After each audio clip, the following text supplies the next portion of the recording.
Ooh. Hello. Um, God damn, this light is awful.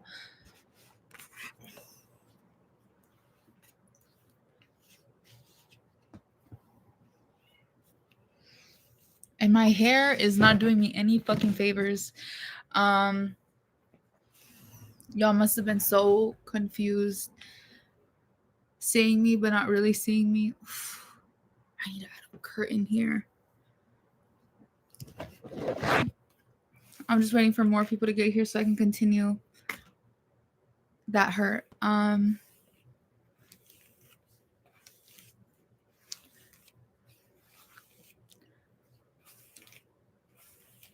Where are all my bad bitches? Come on.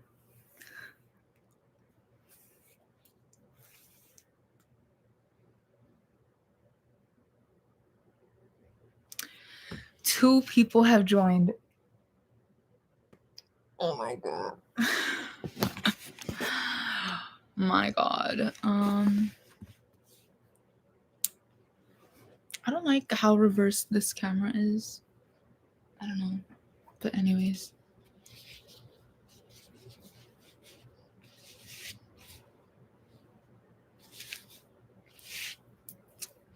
Everyone comment when you get here.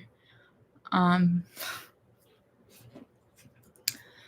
the way, my sibling took a trip to China not too long ago, and let me just show you what they got me. I am here. Hello. How do you say that? Adjner? I really hope I'm not mispronouncing it, but hello. I'm gonna show y'all what my sibling got me from their trip to China. Hold on. Oy, goddamn.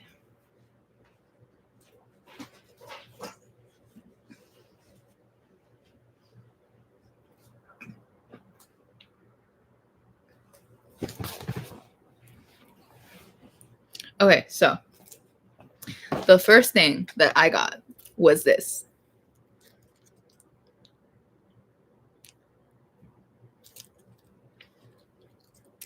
It's a little meow. It's so cute. Is that like a dumpling in its hand? I know, right? It's supposed to be like one of those little bitches. I know you guys have seen this little. It's so cute. My god, there is no color on my lips. I really hate that. I feel like if I don't add color to my lips, I look like a fucking corpse. Like a corpse.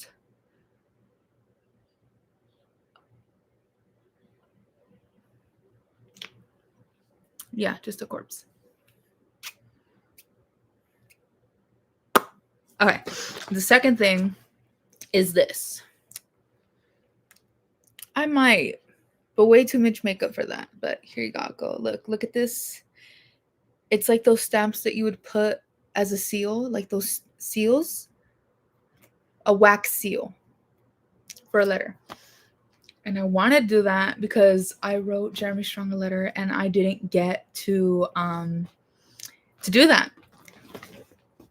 Instead, I did it with my fucking saliva. Yes, I was making out with that letter before handing it to him, and that's so fucking disgusting.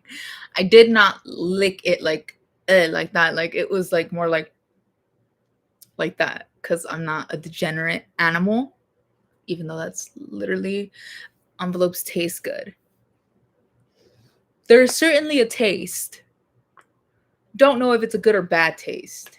It's the same way a lot of smells. It's not a good smell, but it's also not a smell that I mind. For example, what's a good example of that? Like chlorine. Gasoline though, no. Gasoline, people are like, like what's a weird smell that you like that other people wouldn't? And people say gasoline, and I was just like, gasoline smells fucking disgusting. Yeah. Yeah, no. There's another bleach, I think might smell pretty good. Okay, here we go. So where was I when I was telling my story of my New York thing? I think I was still stuck on the Jeremy Strong thing.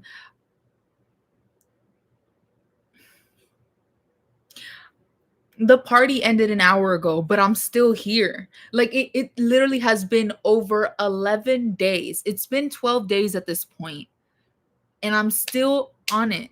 I'm still analyzing that video the same way people analyze the JFK assassination. Like I'm studying different angles of this video. There's just no way, like,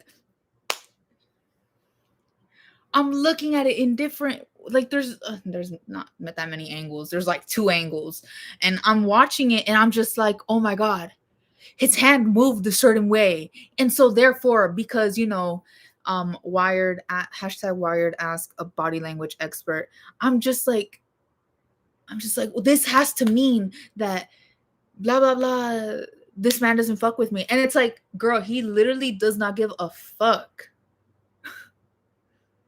What video? Okay, so because no one is gonna go watch a 1 hour live stream, a 1 hour and I don't know how many minutes live stream. I had done an original live stream in which I talk about my trip to New York. And yes, that's Hatsune Miku. I share a room with my siblings. And so this is my little corner. Let me show you my corner.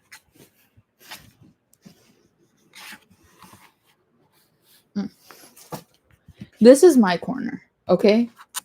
I have a poster of this Japanese Suspiria thing, Suspiria poster. And then I have Pearl. And then up here, Red Velvet, because I'm Red Love. Jenna Ortega at the Wednesday premiere, because that look eats effortlessly. It's just so like a 10 out of 10. Then that's Sugi from Red Velvet, because I love Sugi. And then, of course, it's only natural, I have Oscar Isaac and Jeremy Strong, Sarah Snook, and Jeremy Strong again, because that's just me. And then I have like my Maria dolls, and this random ass dog is not mine. And then I have this skeleton here with a McDonald's hat wrapped around his neck, because I used to work at McDonald's. But this up here, this ain't mine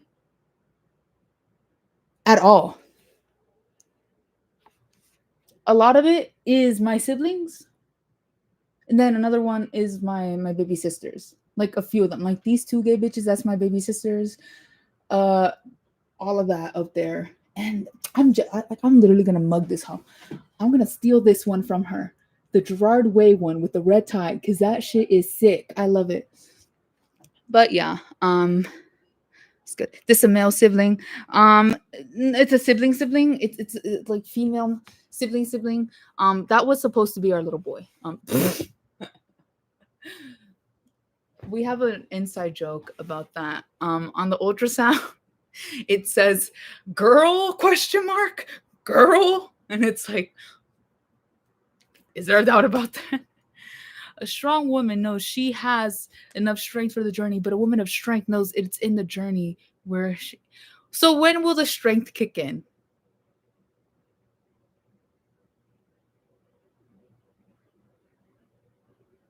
A woman of strength and a strong woman. Guys, I'm not that philosophical, nor am I that poetic. But anyways, women have a better sense of smell, I think. Do we? I think that might be heightened during things like pregnancy. I don't know. Damn, for a woman, I just am not aware of biological womanly functions, like the nose. Like, I don't know. Do I have a stronger sense of smell? What video? Take meds, ? I did take meds today. To make a Pearl, Vampire Love. Vampire Love by either Young Blood or Lil Tracy, whatever y'all want to call him. Hello. It's a male sibling. No, not a male sibling. Not a male sibling. I can't speak well right now. But anyways, I do have 2 Funko Pops though. I do want to show y'all that, like, just so you guys are gonna make fun of me.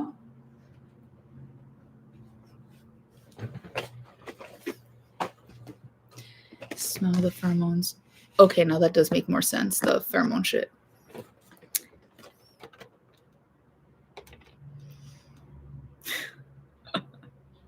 Wait. Okay. Can y'all see that? It's because of the stupid glare. So I have this one. This one's not that interesting because this is incriminating. But this one's so cute. Look at us, a raincoat.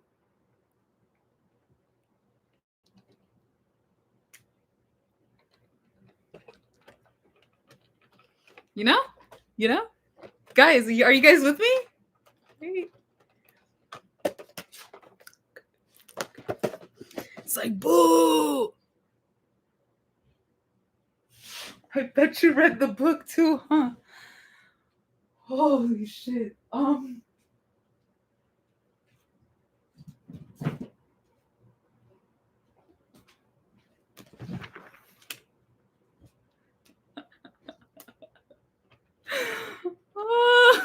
This would be a great thumbnail.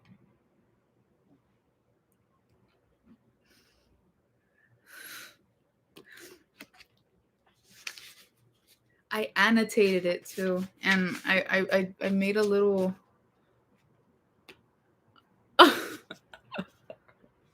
And I doodled for it too.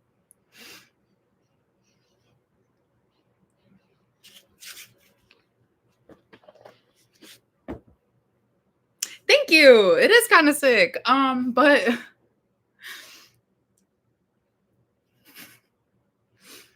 it's like, oh my god, you guys, Clarissa's Corner is kind of a fucking loser. Like,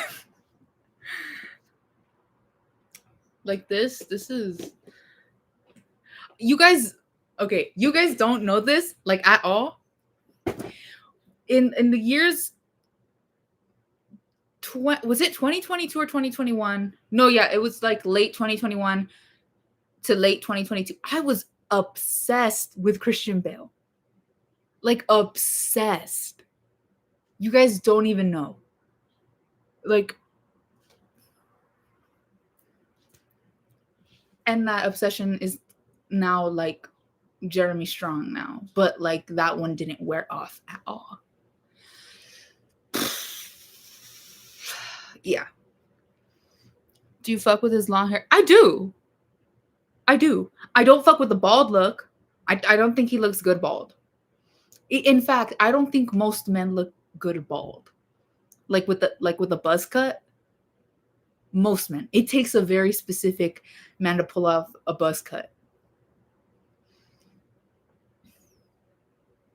Yeah. I prefer longer hair, but it's very rare for men to pull off a buzz cut. Dudes need to stop shaving their heads when they for real. No, there's like one man I can think of that looks good with a buzz cut. Two. And that would be Jeremy Strong and Jake Gyllenhaal. Gyllenhaal or Gyllenhaal? It's Gyllenhaal, right? Anyway, yeah. I don't think any other man can pull off a buzz cut. But correct me if I'm wrong.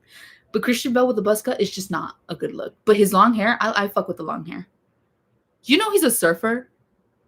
Like not professionally, but like a recreational surfer. And now seeing the long hair, it's like, okay, I get it.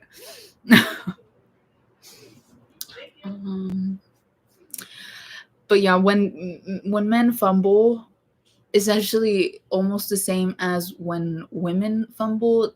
There's always a change in appearance. I think women do have it easier in that sense because, well, me personally speaking, when I've fumbled, and I have fumbled, I'm going down the weight loss route, or the Mia Wallace Bob look. Yeah. Which, speaking of which, I don't know if I threw it away, but I had like this really big ass Pulp Fiction poster. It was way too big. And I didn't throw it away because it was way too big. I threw it away because it was ripping. And it was like, I just hung this up. Like it shouldn't be ripping so soon. But what were we talking about earlier? My interaction with Jeremy Strong. Still, we're still on it, by the way. That topic of conversation is literally the topic I was last talking about um, on my last Ramblings of a Lunatic live. So, yeah. Same MBTI as the Pulp Fiction lady. Is it ENTP? ENTP. I believe she was in ENTP last time I checked, or ENFP, but I don't know. ENTJ. I could have sworn it was a P at the end. But whatever. I digress. Just to put it out there, I'm gonna give you guys my pseudoscience stats here. Sign Gemini, MBTI ENFP. I believe my enneagram, I think that's how you say it, is a four wing three, like 4W3. I think that's how that works. But I also believe, it might have changed because personality is like it changes ever so often. But yeah, everyone share yours in the replies so that I just don't look completely chronically online. For some reason, though, I always attract introverts. Yeah. But what else? What else? That or an INFP. It's so rare that I get like a person, mostly intuitive introverts, not people who are like present, like that have the S placement. I don't know. I'm a Libra. Have my entire birth chart, and it's so funny. I know it's pseudoscience, but it's so funny when some of the shit applies. I feel like y'all casting spells, not hating. I just know. So slowly but surely, I'm getting through my New York trip story. I've exposed myself as a loser. Just as a refresher, I have these. And this, just as a refresher, I showed y'all my corner. And then I also showed what, because I mentioned my sibling had gone to not Japan. I'm sorry, let me not get canceled. To China, gone to China and brought me this and this.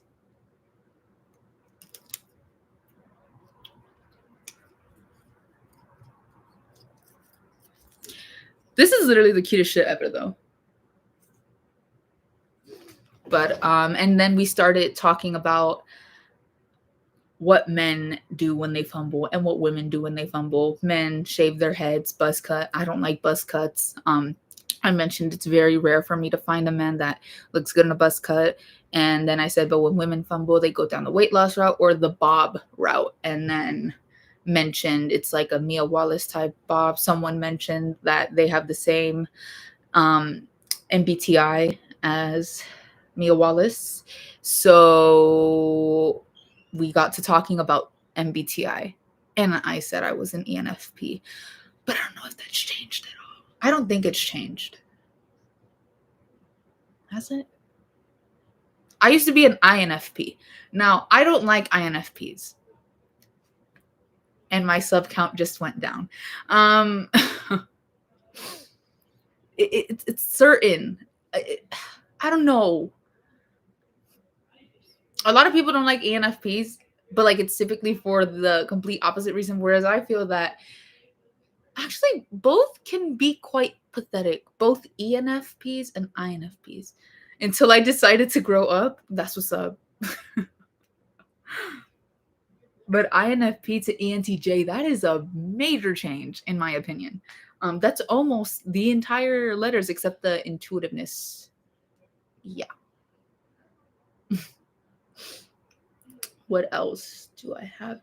So back to that. I'm gonna pull up a video. I'm gonna pull up the video and y'all are gonna tell me what y'all think. I deleted the video. No, I didn't. Did I? Because I was like, I need more storage. So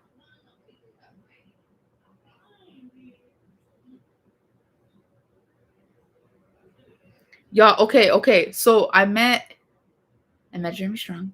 And I just need input. I just need input. And I'm gonna show y'all both angles. There's no sound because I cannot stand to hear the sound of my voice. Okay. This world premiere, I think I actually showed it in the last one, but let's pretend it's not. This was my interact. Just okay. Like y'all,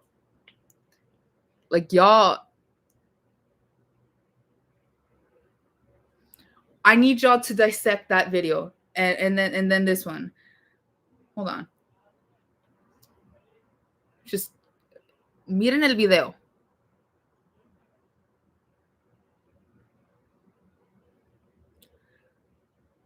I'm gonna need y'all. Am I crazy?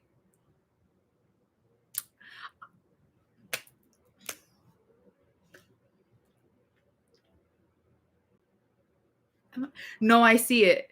Like, wait, what do you see though? Like that I'm crazy, that he fucks with me, that he doesn't fuck with me. Like, what are we thinking here, you guys? Like, this is a man who meets several people, hundreds of people, has met hundreds of people throughout however long this play went on. It doesn't matter.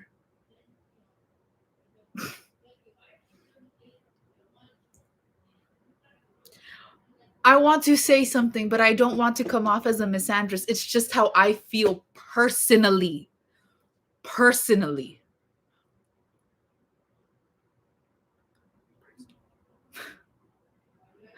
I feel as though some women pull off a buzz cut better than most men. And now I don't want to hear any backlash about that, but I am on the internet and I am, I it anyone can criticize me, and it's my responsibility, not my responsibility, my choice if I want to acknowledge that criticism or not.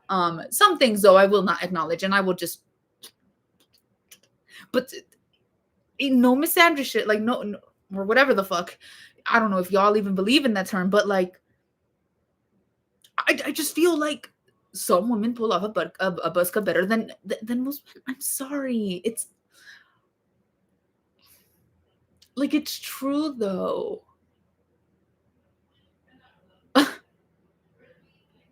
Desafortunadamente, it's how y'all let that happen though. Oh my lord. Ugh. Go band for band. Okay, one more time, y'all, for the people. I need y'all to analyze this interaction with no sound, and the interaction's like what, like 11 seconds. Okay.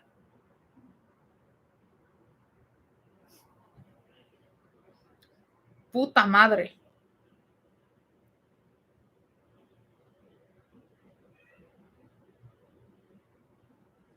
Why is my hand shaking, bro? Another time for the people.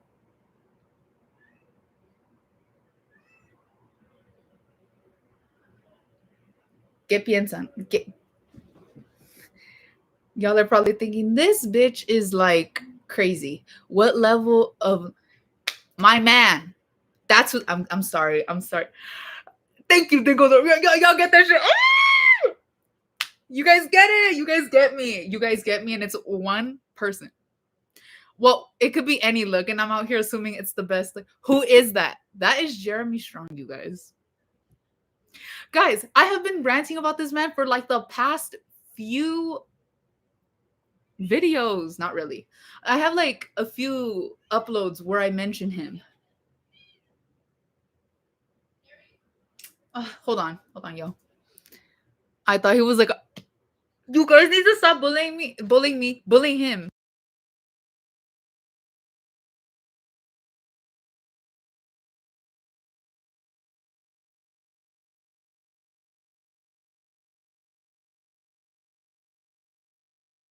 They let this freak stop. Freaky. Okay, so my cat's name is Peppy. But she's in heat. Do I know you? Dinkeldorf, because this is this is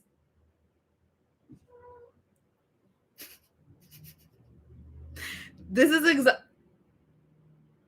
Let me not expose myself right now. But so I have a cat. Her name is Peppy. I don't know if I went on mute as I meant to be, but they just let her in, and I had taken her out the room because she's in heat right now, and so she's just on some freaky shit. Like she's always been on this freaky shit. Like for some reason, whenever she's in heat, I just see the back end of her.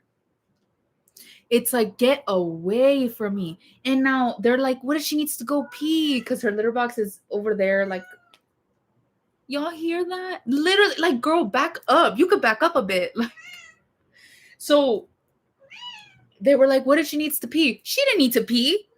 She wanted to come and rub herself all up on my legs and shit. Like, get away. She is scared of this though. I started putting this near her face, pretending to give her kisses with it, like that, and she got scared. Look. Man. You see, she's threatened. She's threatened. Peppy. Because her name was gonna be Pepino.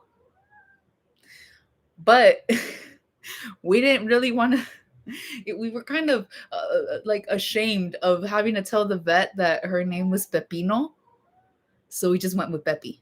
But anyways, back to the other thing. No disrespect. Oh, with all due respect. Okay. Oh, okay. No, it's called the street style. Y'all don't get it.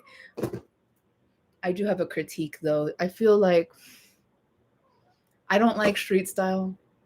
I never have, and I never will. Bitches are out here wearing $5,000 pieces, and it just looks like goodwill. But no shame. No shame in the game. But if you're gonna spend that much money, but then again, I'm not gonna tell people how to spend their money. I just don't want any critique when it's like a bargain bin. But a bit too beige. That's what it is. That's what it was. Yeah, like let's act like the color's the issue and not the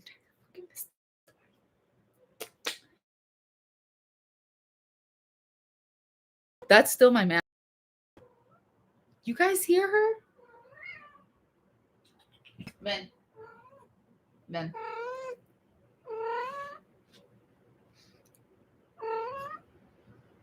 ¿Te vas a callar?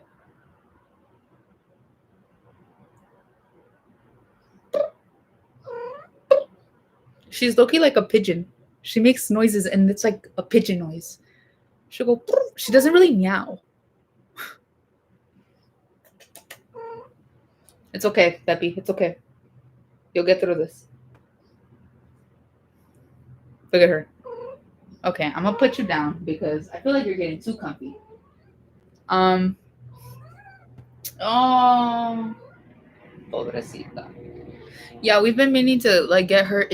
It's spayed, right? For the females, it's spayed. Yes, spayed. So anyway, hugs from Brazil. Your channel is really great. Thank you. That means so much, you guys. I appreciate all the love that I've gotten though. But yeah. Thank you. Just so back to that though. I still, with that video I showed y'all, like those 2 videos, I'm just gonna put it out there that that's the only time I met him. And that's not true because I went to the 8 p.m. show, right? As I mentioned in the other one, your name could be Melissa. I've gotten that before. But they went with Clarissa, meaning there is no keychain with my name on it. ¿Qué te pasa? Ven.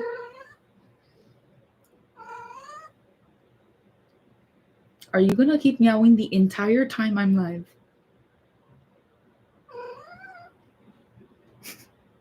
So I went, oh, she's kind of being cute right now. And then she's gonna make the Meredith Grey. Okay.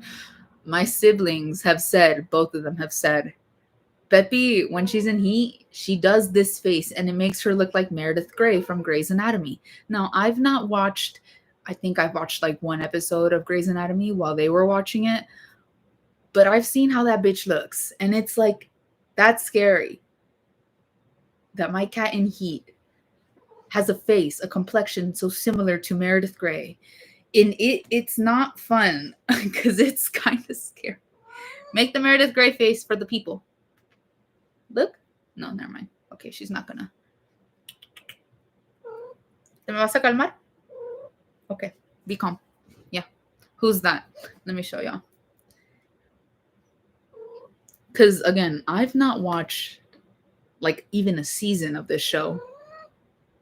I think, actually, no. I probably have watched a season of the show without knowing, because, you know, on TikTok, how they'll have, like, slime videos or, like, gameplay of those apps that you get advertisements for on your phone.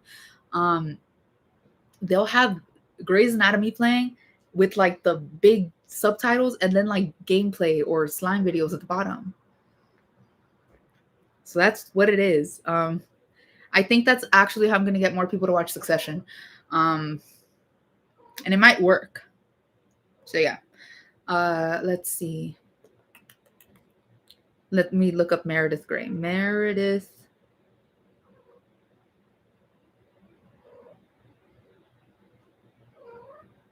Grey cat? The fuck? No one, I didn't really ask to see. Watch the whole season with Subway Surfers, and pretty much. Yeah.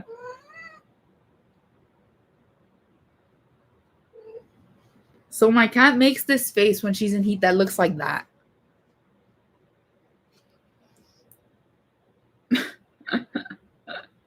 Ew, wait, never mind. It's more like this, I think. Is that her?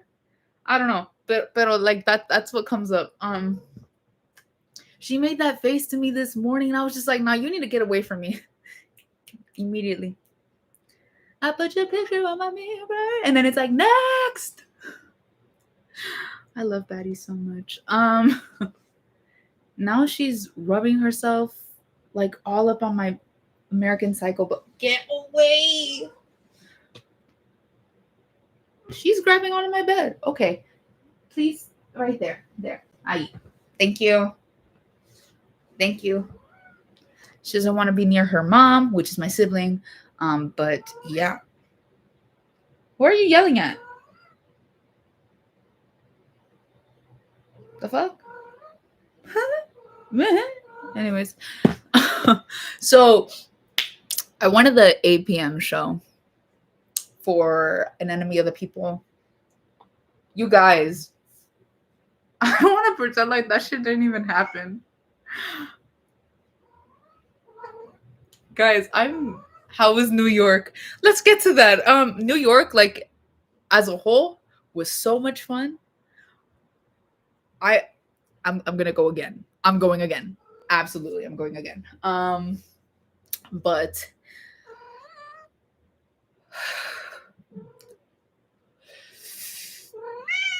shut up. Guys, I love her, but she's trying to rub up on me, and it's like, why me? She doesn't act like this with anyone else. Peppy, please stop. Bájate. Vete. Oh, but anyways, when I went to the 8 p.m. show, oh, by the way, the show like the show itself was great. I wish I could have gone to see it more times, but it was just such a great show. Jeremy Strong really did deserve the Tony. He won a Tony for that. Literally the day after we saw him. So, like, if that means anything. Yeah. So the point is, though, we went to the stage door again. We want to go get some shit signed. And I felt awkward, y'all. I've just felt so fucking awkward. I had what I wanted to say. And then I looked at his handler because, okay, so after during the stage door for every show, he's got this woman right next to him telling people, No selfies, folks. No selfies, folks. Just keep it going. Take your pictures and leave. We can't be doing all of this right now. And so it's like, okay, but if he's fine with it, I guarantee you.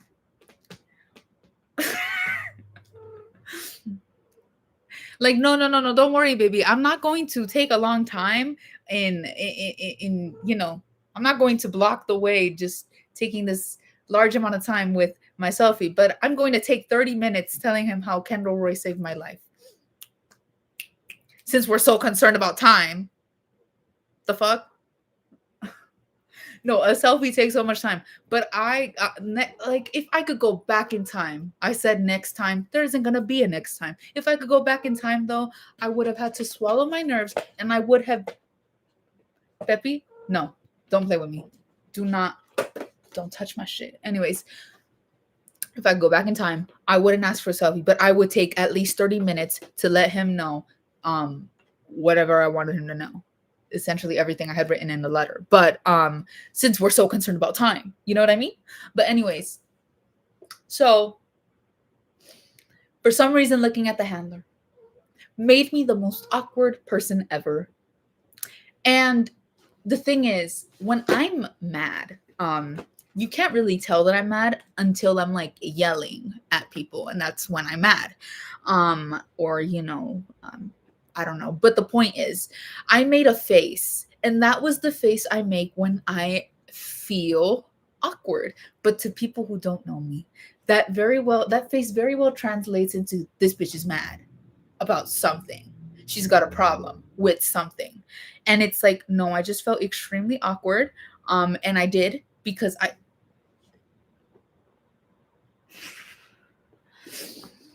now I don't have video of this situation, but I have a GIF that I made personally. I straight up had cara de fuchi. That's what that was. I looked so pissed. And it's like, but I know that I wasn't pissed. I know that I felt awkward as fuck. And so my face looked like this. Hold on, y'all. Oh my God. It just took me out of it. Now I have to scroll again. Talk amongst yourselves while I find it.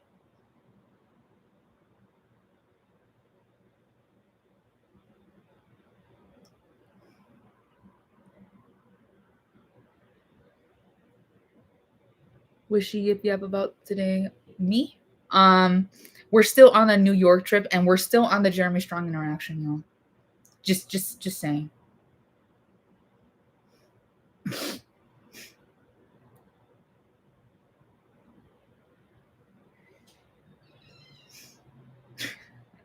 Oh my God, we took this at the stage door.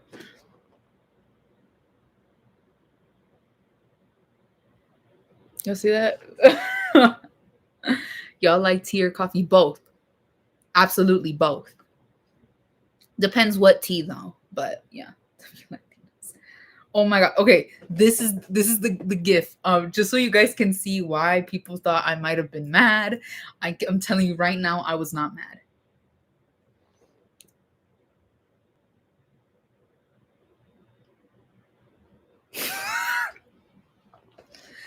The worst cara de fuchi ever, y'all. Hold on.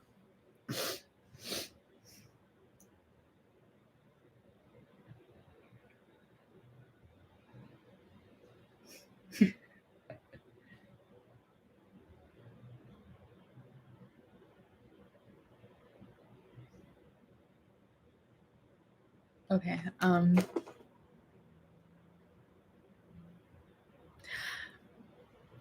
I have no words for the face I made.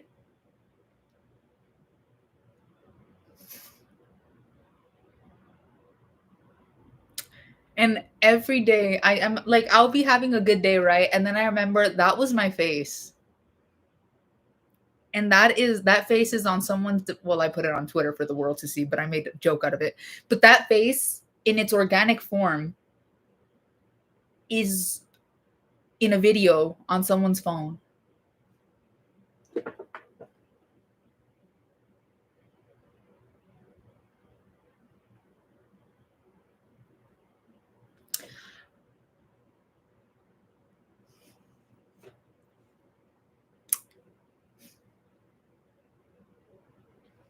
I'm ashamed.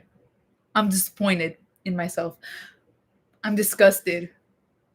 What's your tweeter? Um, do I need to delete anything on my Twitter? No. I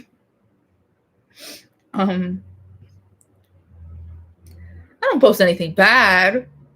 It's just whenever someone asks for my Twitter, I'm reminded what happened to Shame. You know what I mean? It's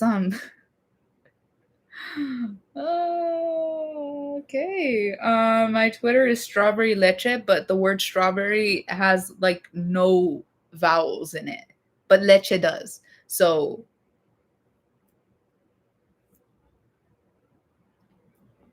there y'all go. There, the fucking stupid light. I don't judge unless it's some furry shit. No, no. I mean, y'all would have found me insufferable during the Five Nights at Freddy's era of my life, but that's over. That's a phase. Oh my lord.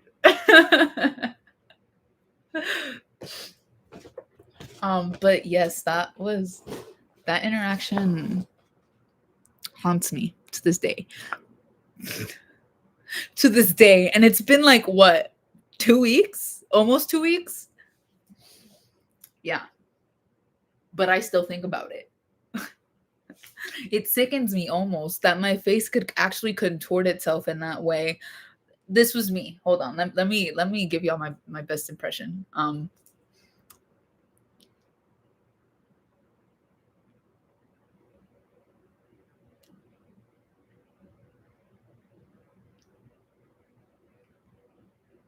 Like what the fuck? But overall, I'm pretty happy though.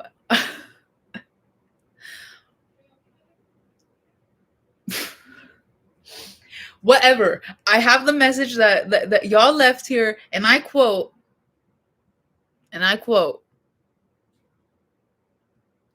no, I don't quote, because where the fuck is it? He's either so sweet or he likes Latina. I have that there. So that's essentially all the proof I needed. So the fuck? But what else was I going to say? The point is, in general, though, everyone says he's just so sweet. And he is. Like, eye contact. And in general, his eyes are just very kind. And that's as far as I'm going to go into that. So, yeah, it was fun. It was a good thing. Oh my god, though, like it was such a nightmare though that my friends and I sat away from each other, like as far as possible. All of us, we all just sat in different areas of the fucking theater, not but the theater. Who actually says theater as theater and not theater? But anyways, I digress. The point is, we all sat in different areas, right? I wish we had sat closer because do you know how difficult it was to get him? There's a part where they're in like a town meeting and then they start jumping this man. They are beating his ass, right? Like they're pushing him, they're dumping ice on him, near waterboarding him, like that. And there's this meme. I'm gonna show you the meme. But if you guys already don't know the phrase whole house mad, I was mouthing that to my friend who was all the way across the theater. Mind you, it's in the round, meaning it's kind of like arena style where the stage is in the center and then seats are all around it. So I'm on one end, she's on the other, and I'm like, and she didn't read my lips, but she assumed I was saying some funny shit. And she started laughing. We could not stop laughing, bro.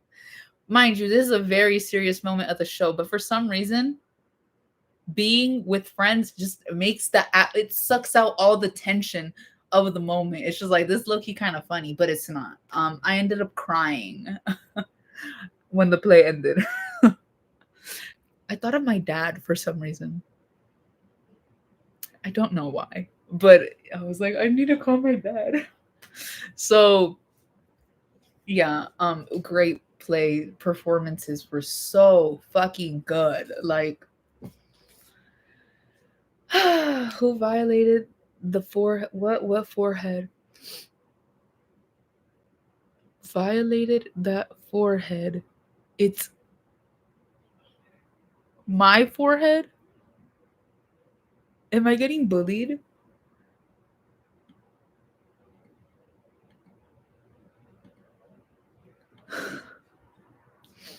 But anyways, um the point is, am I getting bullied is such a fucking funny question to ask. I think I would have thrived in my earlier years if I just knew how to, if I didn't automatically assume everything was bullying and I just asked, am I getting bullied? Because no one's going to answer yes or no. Well, maybe y'all will. But where was I? Yeah. Do you have a crush on Jeremy Strong or something?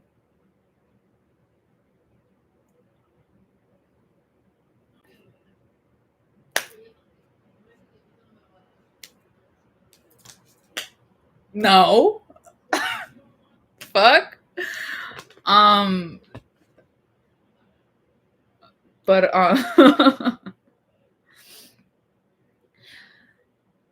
I'm gonna say yeah. Yeah. I do all this internet dick writing and essentially that shouldn't even be a question. But it is, but it's not, but it is. Um anyway. No.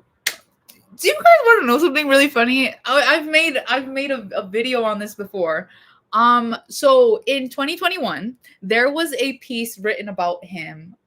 Mind you, at the time he was still very much a D-list actor, not a B-list, not a C-list, but a D-list actor. Yeah, like Succession was barely popping off, like right, but people still didn't really talk about him. So yeah, there was a piece written on him, right, by this individual, this man named Michael Shulman. Um, None of us, every bitch I was with in New York, we all hated his ass. We were just waiting to see him walking around the streets of Manhattan, right? I'm not going to say what would have occurred, but very strong words would have been exchanged. But there's this piece, and it essentially, this man swears up and down it wasn't a negative piece. You called him, you said he had a hangdog expression. Do you guys know what hangdog means? So that was already an unnecessary jab and essentially made the implications people who worked with him find him insufferable.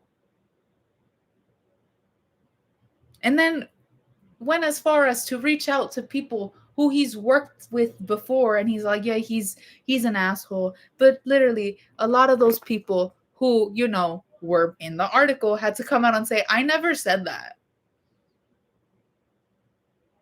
He's chill. It's like this and that, right? But if you guys think, wow, why are you talking about an article written in 2021?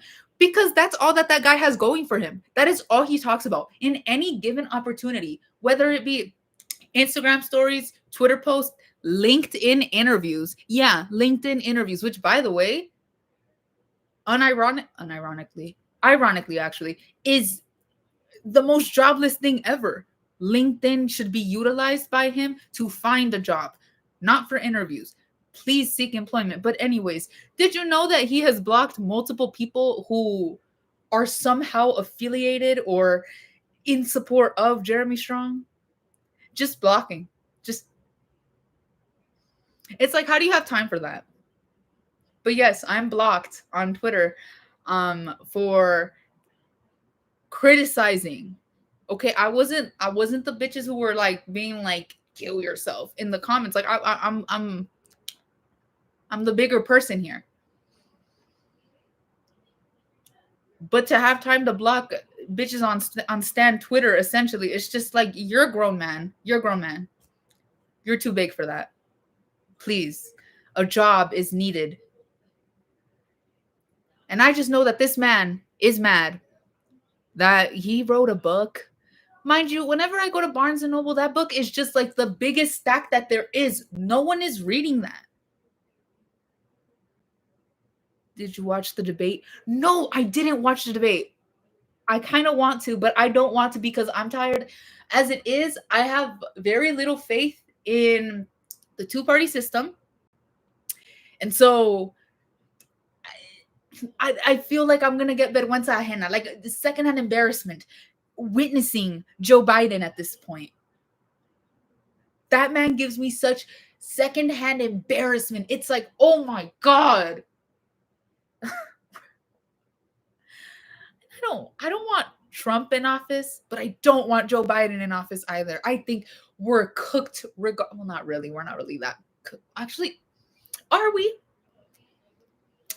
If that 2025 plan 2025, I don't know what the fuck it's called, something 2025. If that's what goes down, tell you what, if it happens, I want Trump to personally come to my house and pull my IUD out. How about that? And I'm dead serious too.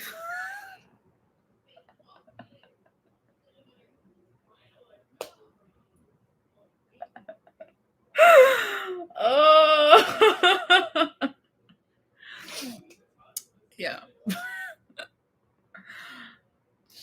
He said he was gonna ban it. He said he was gonna ban it. Y'all take that up with him. Take that up with him. He said it, not me. So if it's banned, what now?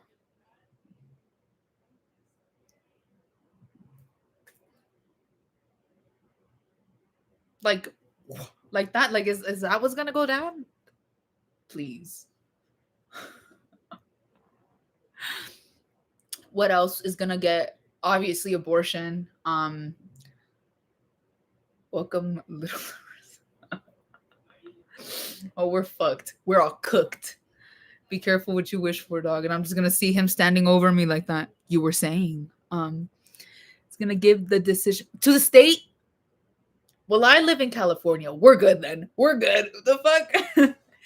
You know when California is gonna become a red state? When hell freezes over. Suddenly it got colder. But who knows? Oh my God, my cat went to sleep. Hold on, y'all. Where's this bitch? Hi. Oh my fucking God, go back to bed. Go back to sleep. Thank you. But yeah. If it's by state, we're good. Guys, I need you to know that I am not political at all. Well, I am, but I'm not politically informed. Like, you guys will not catch me going on, podcasts and shit with political commentators to have a full-blown debate where I'm just not trolling, and not for the sake of trolling, because I just genuinely don't really have a good sense of that. And it's okay for me to admit that. It's okay for me to admit that, because you want to know something? A lot of people who do vote don't know what the fuck is going on either, but they don't admit that to themselves. I said what I said. So, yeah. One thing though, I don't know. I was gonna make a point right now, but then I was just like, that's not really a point. That's kind of repetitive. But yeah, it's I don't know where my vote is going this year. It's not going Republican, but I don't know that I want to give it to the Dems either. I have never voted in my life. Really? I say really as if I've voted once. I wasn't 18 when, it was Joe Biden versus Trump. Yeah. I was still very much 17. Not even 17. Was I 17? Fuck. 2020. Oh yeah, no, I was young. I was very young.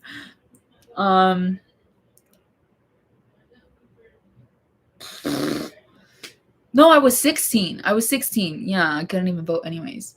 But yeah. So I don't know. I don't know where it's gonna go this year. because I feel like Joe Biden has let down a lot of people. So I don't think that those people are necessarily going to vote for Trump, but I just think they're not going to vote at all. I don't live in a democratic country. Yeah, Iran. Um, I'm not entirely aware how voting works in other countries, but I'm assuming it's the same. I don't know. I should probably become more aware, so I can just, you know, I could be one of those influencers, content creators. That word still gives me like an ick. That are just so well informed. They're so diplomatic. I'm not though. I'm trash at politics. Me too. And I'm so glad that people can acknowledge when they are. I just know for the most part what I believe in.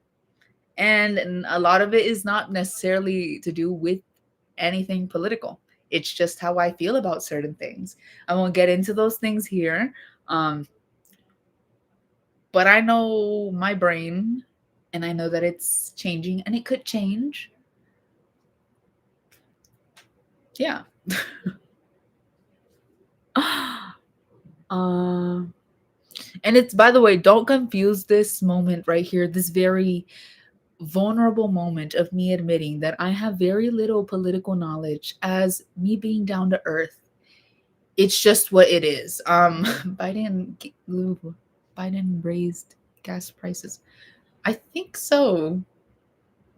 I don't know. I kept hearing they were blaming Russia for that shit, and it's like, I don't really care. I don't drive. Not my issue. Which is, by the way, the worst mindset to have in any given scenario. This doesn't affect me, so I just don't care. I think to some extent it's okay to have that mindset, but on certain things, it's like that's kind of called being selfish. Hey chat. Hello chat. Yeah. What else is there to talk about? It's fine. Politics kind of overrated.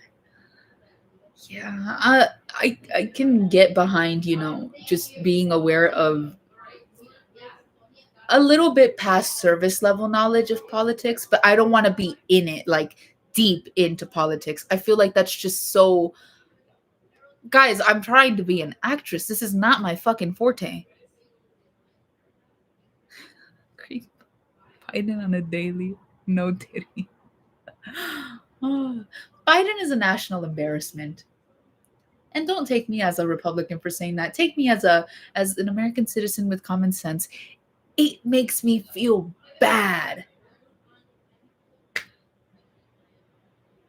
Community organizing only. I think I could get behind that. But yeah, I just it makes me sad sometimes to see Biden. It's like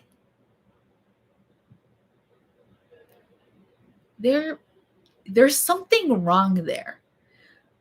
And I feel it's like it's democratic denial. Like extremely liberal people that deny, no, Biden is fine. He's not fine. He's too old. I feel it to be, I don't know why they haven't gone with this angle. The liberal feminists have not gone with the angle that it's misogynistic, that they want to keep putting Biden up there. But hold on. Difference between Republic and Democratic. Fuck if I know. I just don't like the Republican ones because typically they want to push forward things that I don't agree with. And I can't tell you textbook definition difference, but I feel like a lot of Dems are just very much in denial about the state of Biden. It's like, you guys, why just not push Kamala?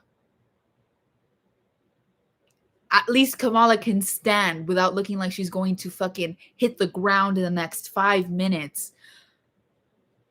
Guys, that man is not well. God.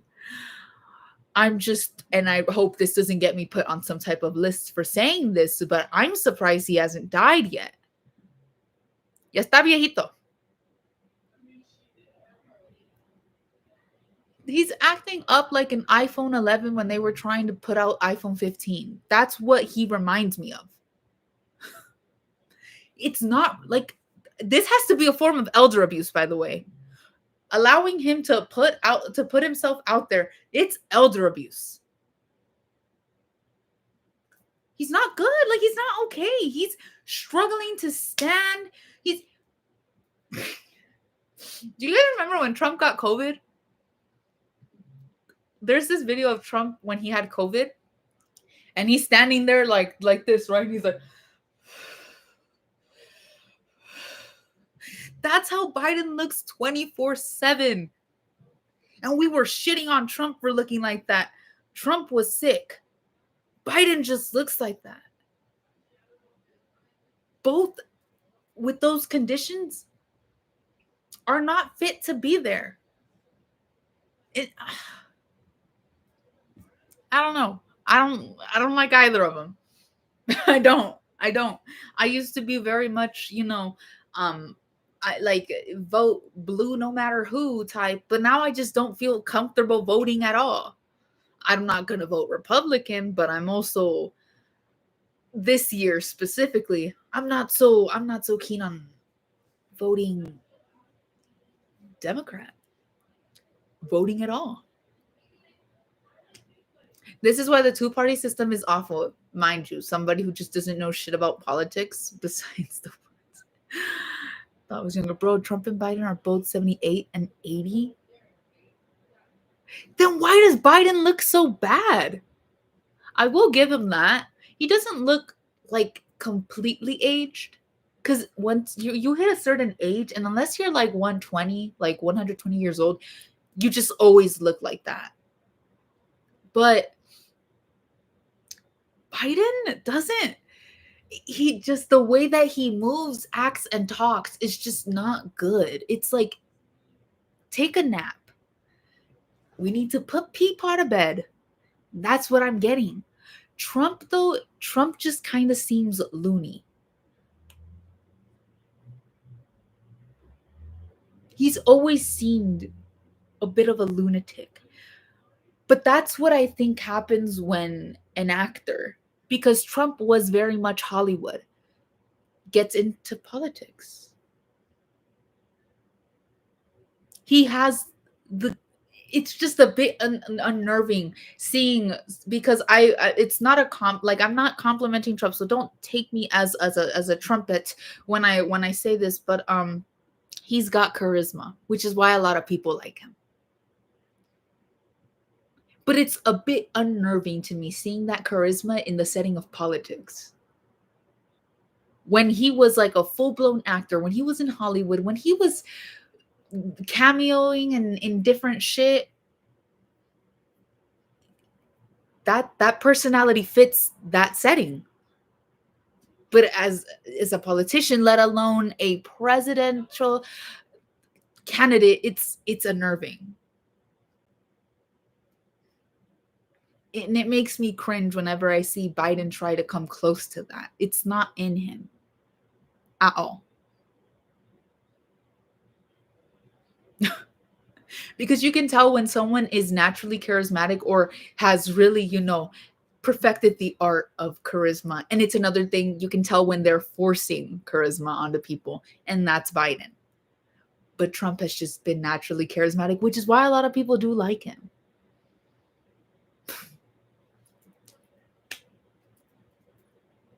I don't know what else to tell y'all. When Bush got shoes thrown at him was iconic. Damn. What else is there to talk about? Because politics depresses me. I don't even know if I'm going to vote this year. I've already said that, but I want to make it clear. I don't know that I'm going to vote this year. What y'all eat for breakfast today? Oh, Lord. He doesn't have reflexes to dodge shoes. No, hombre. If they throw a shoe at his ass, he's just going to hit the floor then.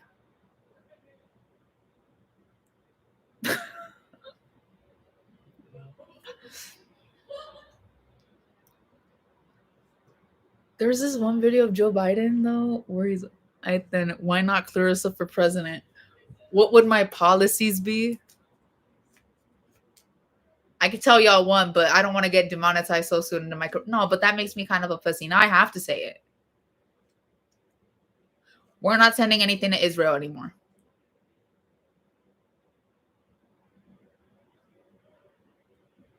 I don't think we should be involved. Why are we involved? Why does the US give a fuck? Can anyone answer this question to me? Why?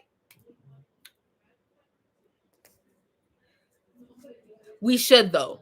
That I do agree with. I don't know where y'all stand on the issue. It, I don't know where you guys stand. Many experts have already said, hey, there is something called a war crime occurring here. And I'm not gonna get into this too heavy. I'm still very much, who is we? I mean, the geopolitical state, strength of the region. I did read up on that. I'm still trying to inform myself, but I just don't think that much money should be sent to anyone. It's really a matter of the United States trying to play Captain Save-A-Ho, and it's just the country by itself is a fucking mess already. It's a mess. And I'm not going to get into all of that, but I feel like we should just not be funding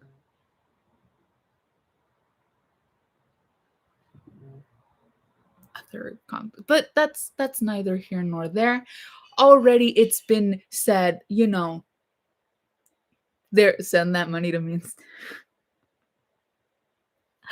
But you know what? The thing is, we're at war with each other in America. Yeah. No one can there is not like a consensus on how to run the country. Like everyone is so fucking at odds with each other. Like Americans, they don't agree with each other at all. They have a comedian as a president. Pretty funny. Wait, who, the US? Like we have a comedian? Because if it's Biden, it feels more like depressing type comedy. That man looks like he's gonna pass out.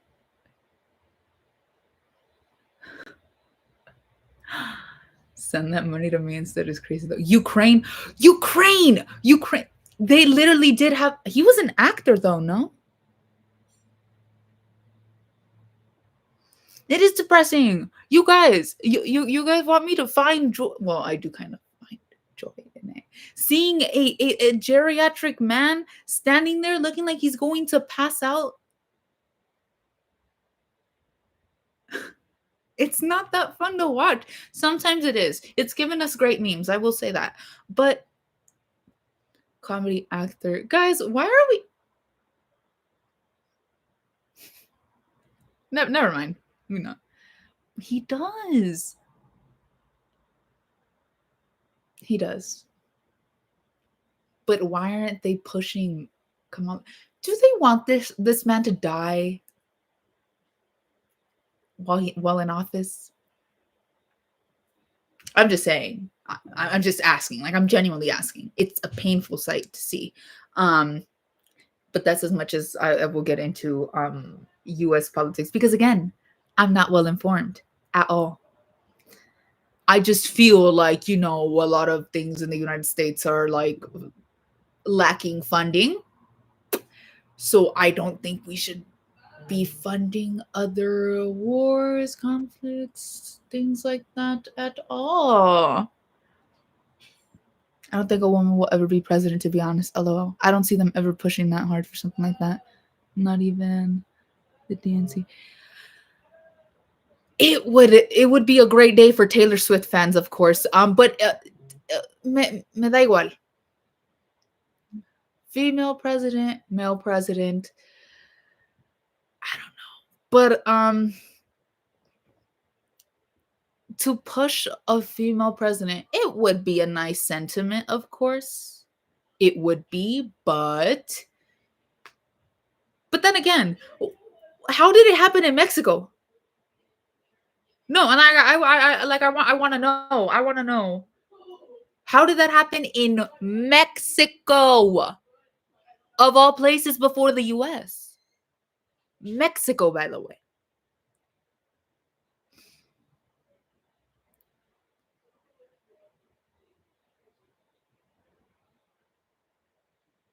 Yeah, that part, yeah. I did see about that. It's also confusing, the US's history with the Middle East, because but that's Israel that did that. But anyways, what were we on? Mexico has a female president. That's like saying that there is a picture of Joe Biden giving an extraterrestrial a handshake. There's no way. How? How?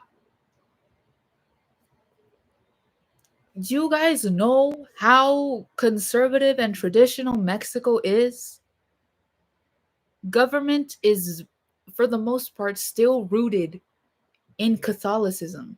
And I am Catholic, but I'm not a good Catholic. But also, like traditionally, how was that made in Mexico before? Oh my lord. Mexican women, though. But no, like that, I saw it and I was just like, y'all are trolling. And it's not that I'm like, oh boo or oh yay. I want to know what she stands for first, before I celebrate anything, because you could be celebrating all day long Kamala being vice president, and then you get into the, fact that she was responsible for so many people being incarcerated, and it's kind of like, oh, I didn't mean to clap that loud. um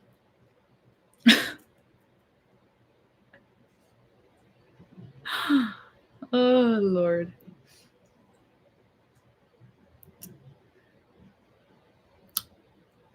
Peru has a woman president? Really? But how? Because, okay, I have a belief that all of Latino America is like rooted in, like, their government is rooted in traditional values in Catholicism. But I feel as though Mexico is a lot more rooted in that. But that's just from what I've gathered from Mexico, essentially. The colonialism is what really, like, they got fucked over by that the most, from what I've heard. Which is why a lot of the times you hear Mexico has like the reputation of being incredibly, like, people from there are incredibly nationalist. All of the ists you can think of. That's kind of what I've gathered. So when I hear Mexico, how much of Latino America is Catholic? God, I don't know an exact response, but I feel like a good majority is. Probably like all of it. Like, for example, and correct me if I'm wrong, Brazil, also pretty Catholic. They are part of Latin America, by the way. A lot of people get really confused with Hispanic versus Latino. They're not Hispanic, because Hispanic is Spanish, but Latino, they are Latino. Whereas Spain, Hispanic, but not Latino. I just want to get that out of the way. If I could put a percentage on it, though, I'm not going to say 90. I'm going to say like 85. I should probably look that up. I know there's a statistic somewhere. Um, fuck, that's so right.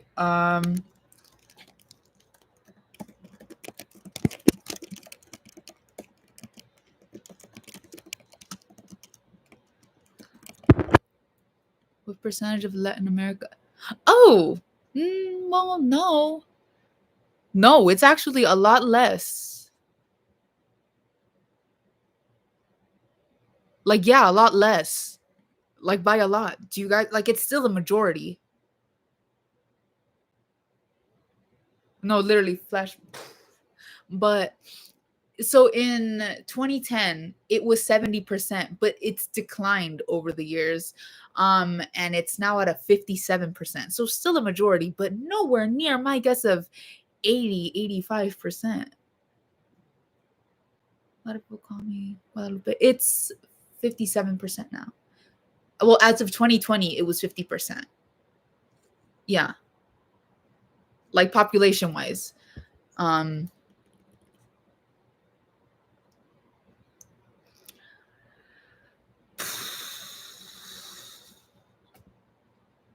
so knowing that, now the now the female president is starting to make a lot more sense to me. I'm sorry, but I just, looking at Mexico as a whole, their track record, it just didn't see it. It felt like a lie. Just with the way that, all the isms and ists are so prevalent over there. It's like hell would have to have frozen over for a woman to be elected president. But I don't know about that. Because look, I gather knowledge. I used to be very, and I'm gonna zoom my fingers in real quick, just to make very big quotations, political, because I would get like very much surface level knowledge on a topic and run with it. But now, like 3 years later, I'm like, let me slow down and actually look at this stuff. Mexico was a cool country. I mean, it's all right. I'm kidding. No one quote me on that. How old am I? I'm 20. I turned 20 like 2 weeks ago. Oh,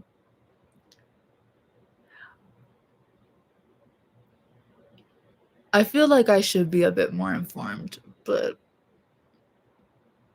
I say I'll read up on it and then I never read up on it. Do you guys know what a horrible thing that is? Like, especially when it comes to things like that. Yeah, you're young. Don't worry about politics right now. Build and find your community and the rest will flow there. Trust. I kind of do have somewhat like an idea of what I'm trying to be around. You can't see shit because okay, it's gonna be a flash bang again. Very sorry, y'all. Oh my fucking god. Hold on. I was working on an essay. I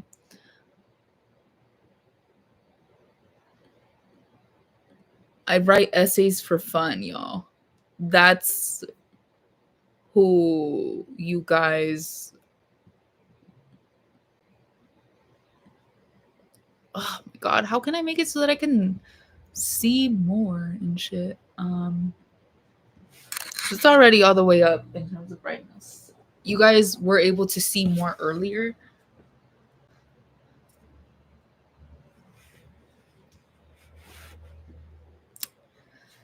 But yeah, for now, because again, things change. Like shit changes all the time.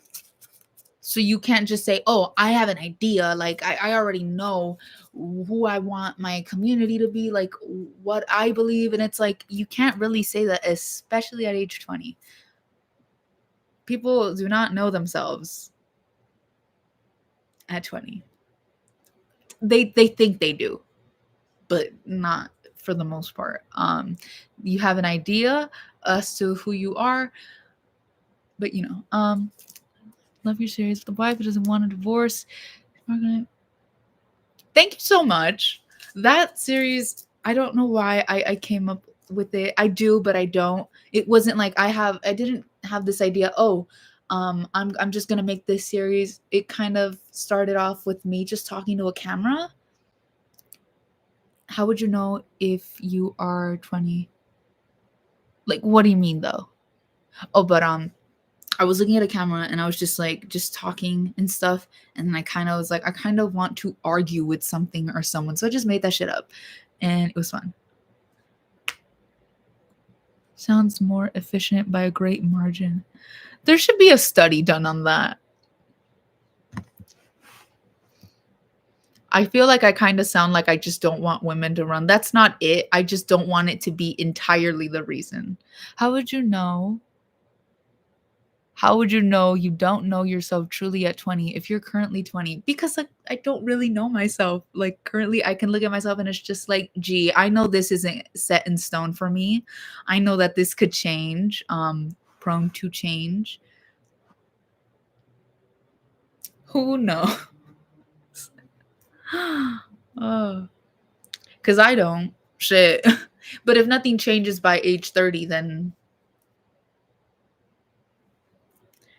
y'all are about to raise your hands like that one, baby. Me. His parents are divorced in here. Who wants to share with the class? I'm hungry though. Obviously, you gotta have the prerequisites. Yeah. Yeah. I mean, mine never married. Like, it can't be a child of divorce if they just never were together.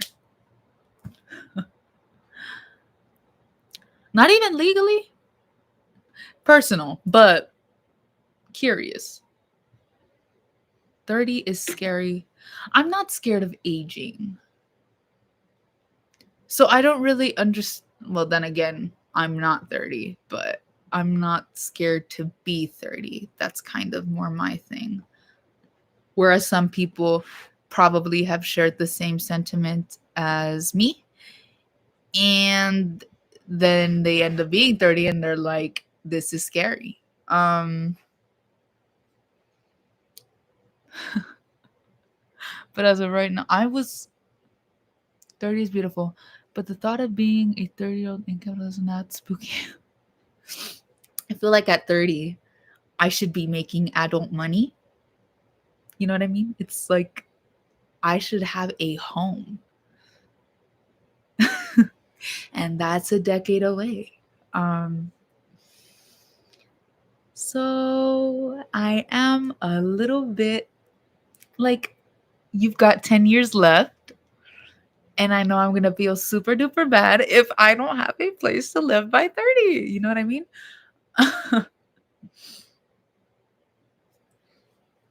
Guys, I'm 19. What should my college major be? What are you trying to work as? That should be the deciding factor, I think.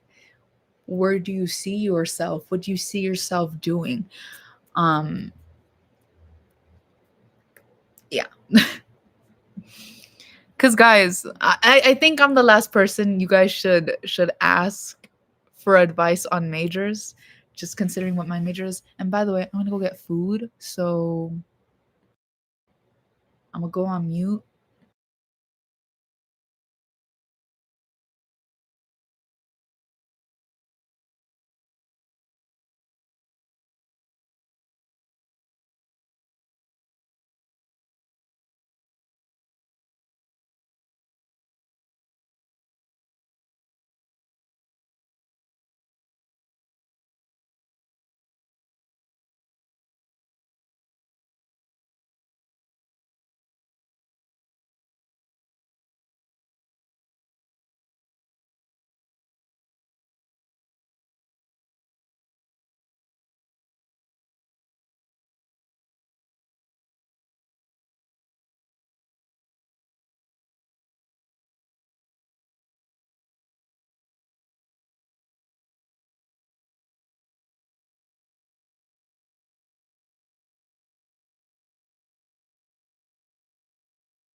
All right. Hey, y'all.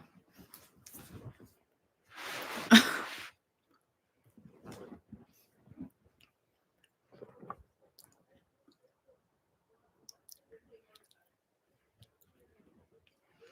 me catch up with this chat.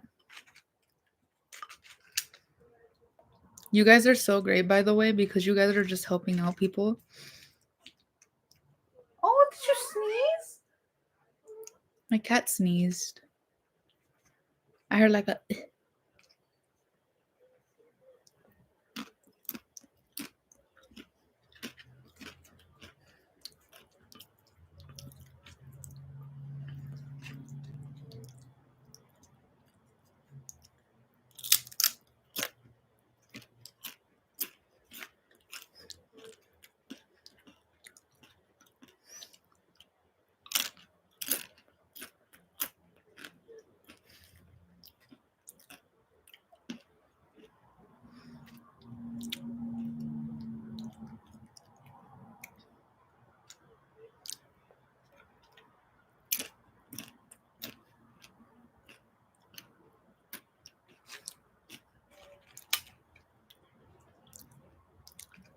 So, what have y'all been into lately?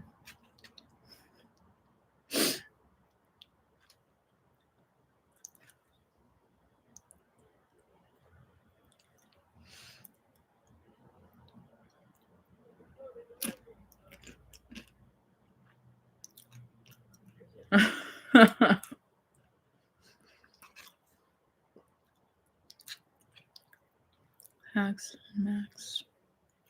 I've not seen that.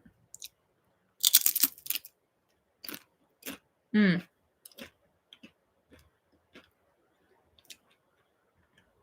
Let me know if it's good though. I've not been able to commit to watching a show ever since Succession ended. So,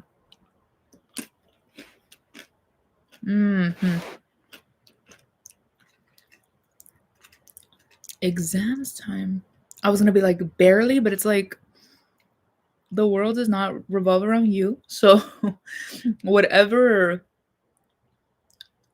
whatever you got going on, Clarissa, people have it going on at different times in the world. So,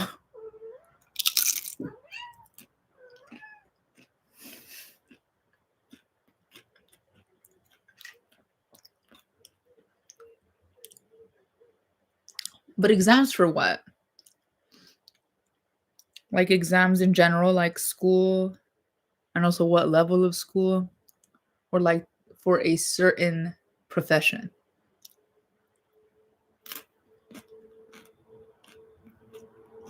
Hmm.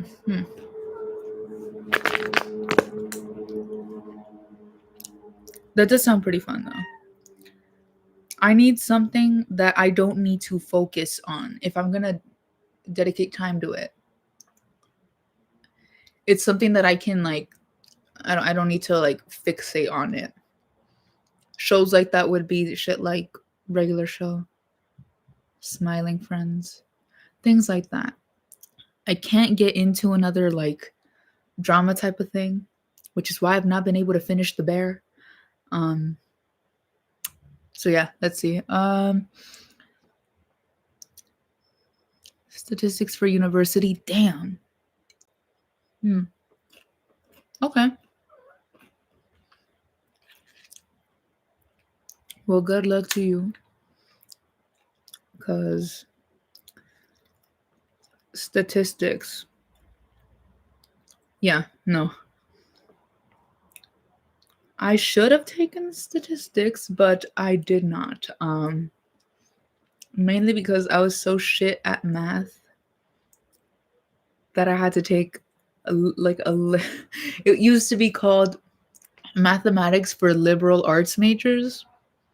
That's how bad I am at math, but they call it explorations in quantitative reasoning or something like that, which would precede things like statistics, um, business, math type of stuff. Mhm.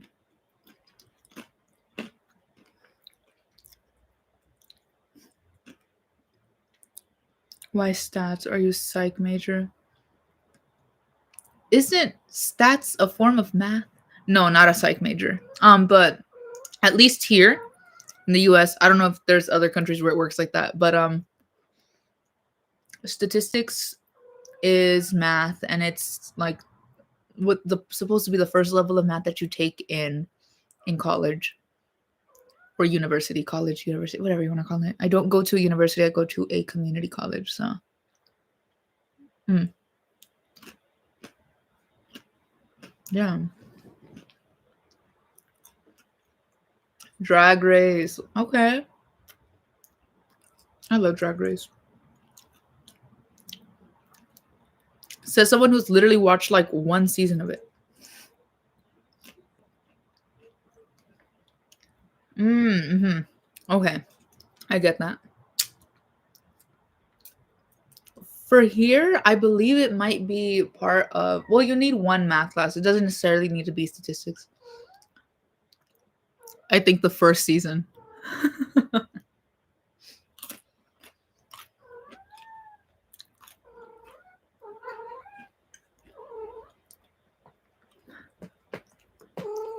Which is so funny.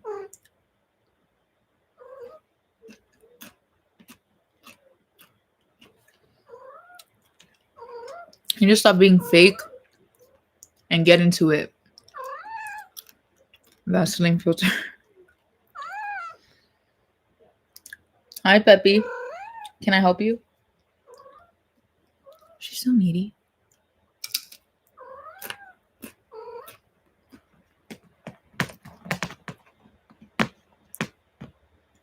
Damn.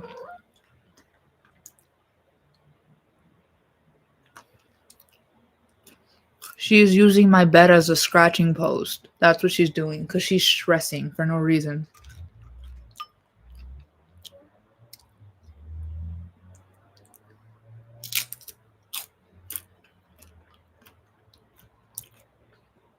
I'll look into it for sure. Do you guys? Okay, I've thought about it. I want to know if you guys know what I'm talking about. And if not, we could just move to a different topic. But on the subject of like competitive TV type of things, like reality TV, but also like competitions and shit. Have you guys ever heard of a show called Flavor of Love? Just say yes or no. And if not, we can move on. But if so,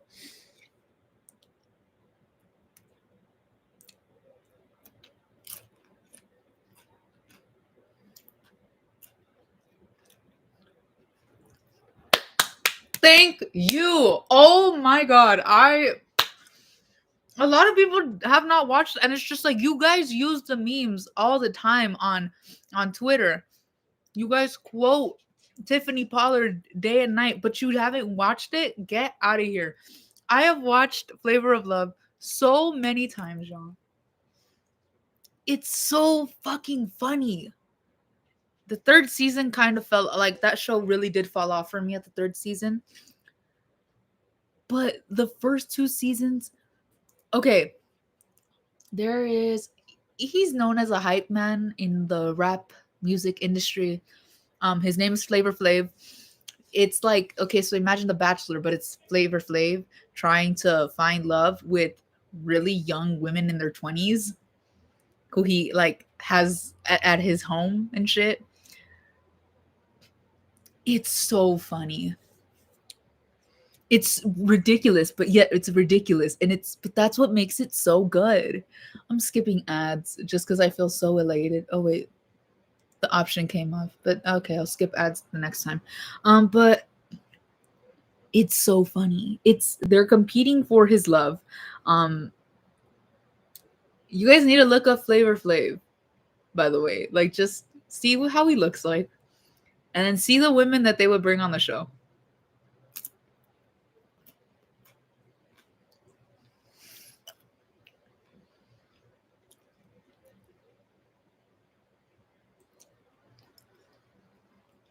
Okay.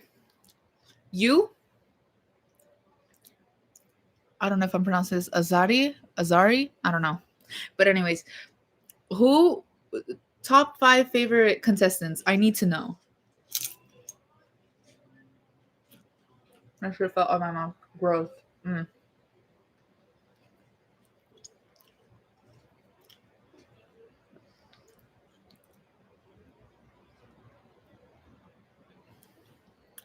Mm.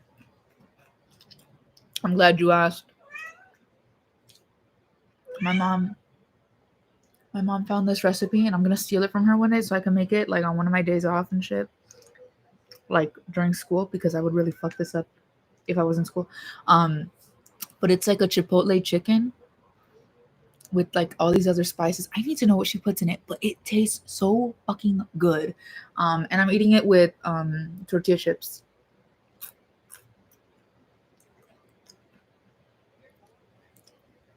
It's so good. By the way, add cheese to it. I say add cheese to it as if I'm giving you the recipe. There's like a video where you can get a recipe for it. But it's really fucking good. If I find the video, I will link it somewhere in a description somewhere. Or in a community post. That's what I'm gonna do. But it's so good. New York pumpkin boots, peaches, and toasty. We might fight, depending on how defensive you are about the girls. So, my top 5. So New York, Boots, Smiley, um, but also Bucky. I like Bucky. Bucky Delicious. I did like Delicious. Who do I need to take out? Because I'm missing one girl. Nibbles. I don't know where I'm gonna put Nibbles. Should I take out I don't want to take out Smiley. Should I take out Boots? Because I don't know. I really fuck with I really fuck with I fuck with Nibbles. She had this aesthetic to her, but also I really fuck with Bucky because Bucky is just so beautiful. Bucky is gorgeous. Boots was funny, also very gorgeous and real. Yeah. New York though, it would be a sin not to put New York on that list because New York is so funny. All the fucking memes that we have are because of her. Even when she had her own show and then another show after that.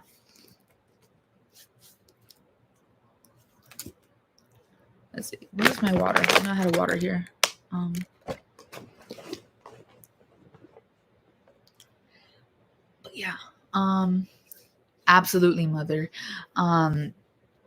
Very much. And yes, do check out the show Flavor of Love. It's so funny. Season 3 though, quick segment. What happened to that chick that kept dropping M bombs, F bombs, everything recently? Who?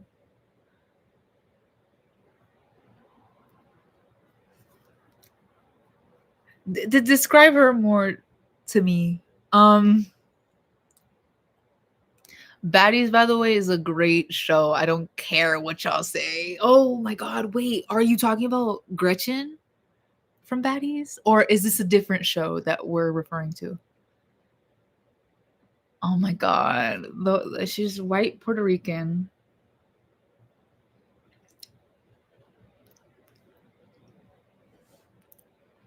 No, yeah. I'm picking out right now because this is really fucking good, you guys.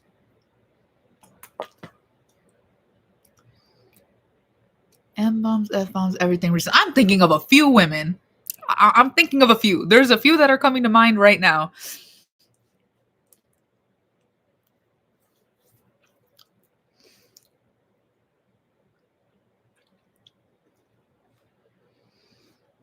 Because it could be that one conservative girl on TikTok who, by the way, if it's her, like, how about the F slur though? If it's about that one TikToker, I don't know her name, but I keep seeing her on Twitter all the time. And she was like a poster girl for traditional conservative women. You guys didn't hear that burp. It wasn't an audible burp. Um, her. I knew it was her. Conservatives are on her ass now because they found out that she has a mixed child.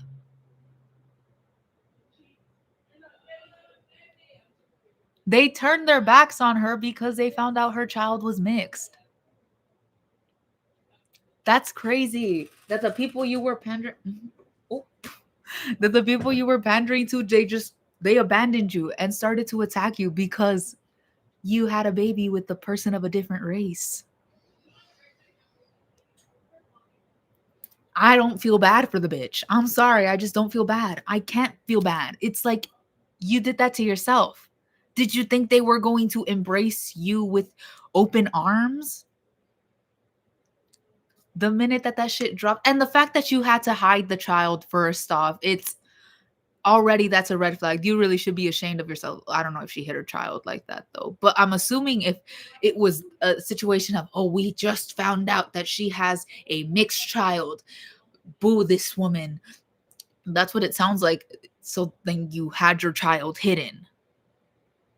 Also, when she makes those videos saying N slur, F slur, this and that, her hands are shaking like she's like, so these F words, and it's like, you don't even believe what you're saying.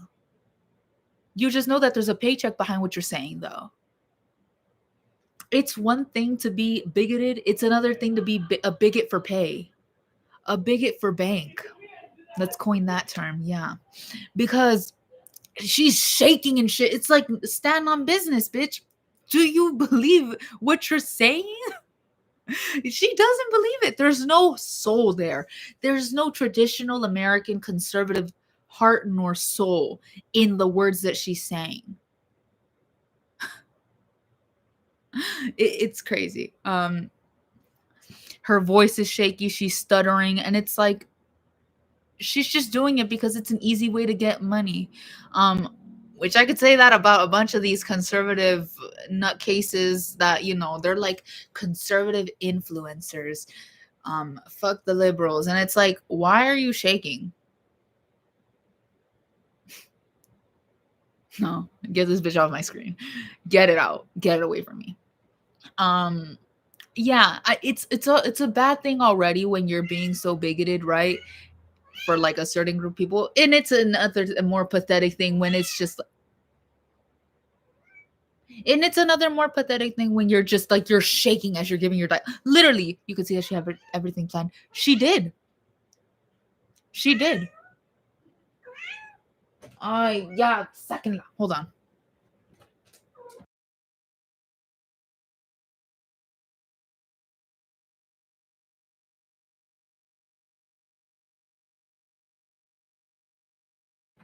Okay.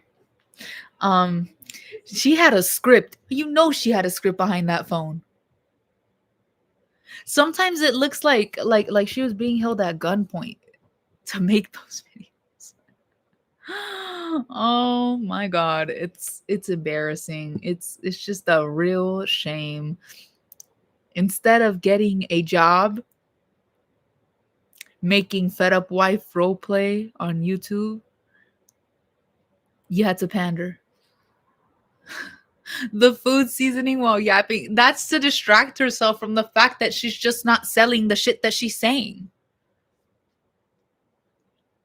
Like, wow, what a traditional woman. She's cooking. No, she's multitasking so that she can just not sound so robotic when she says the shit she wants to say. Because other than that, it's like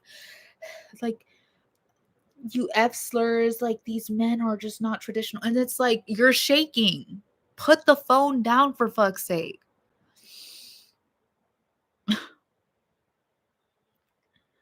Shitting herself, giving dialogue. It's embarrassing.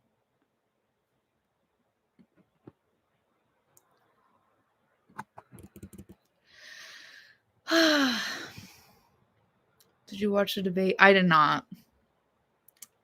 Like I said, I don't know that I want to. For real, bro. I have no idea what's going on. We were just talking about that racist chick that, was on, she got fired for saying N slur, F slur, blah blah blah. And she's like conservative or whatever, people used to hype her up in the comments of being like, "Oh yeah, like she's chill." And then I saw a lot of people saying, "Oh, like you guys were leaving those comments about inviting her to the cookout and now she's using these words." So it's like, you guys, why does this girl have an audience?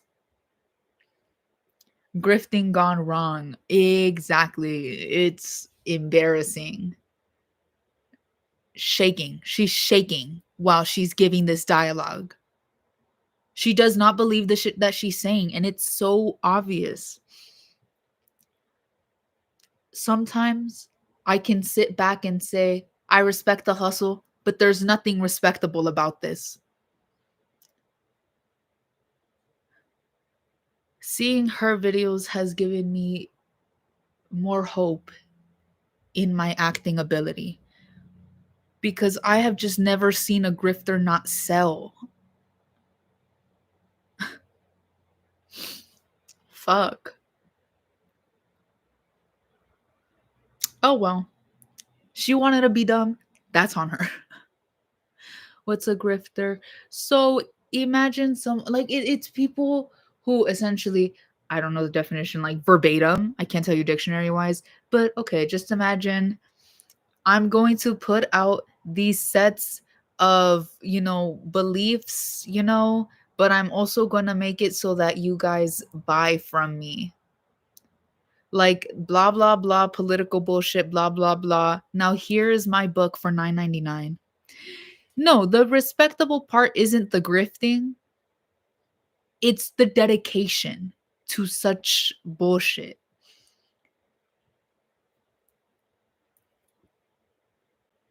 And what's crazy is a lot of these people make money. Like they are making genuine money. But her, she got fired. The conservatives disowned her when they found out she had a mixed child. What is next? What's next? What's next in her downfall? Oh, okay. Yeah. I do. I was meaning that. Yeah, a bit cringe. You could literally see she's forced it. Yeah, it's not a natural thing for her to be saying these words, voicing these ideas. It's all forced. It's scripted. And it's like a Darman script almost too. It's just not good. It's not believable. I cannot believe it.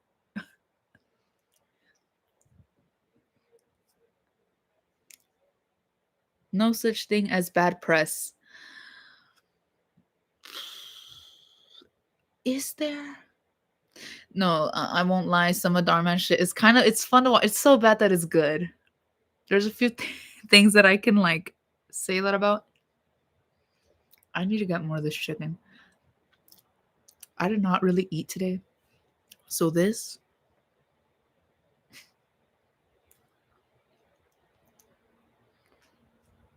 Darman's racist? Like, do you mean he makes things regarding racism or the man himself is a big racist? He doesn't pay his people. I mean, were they told they were going to get paid?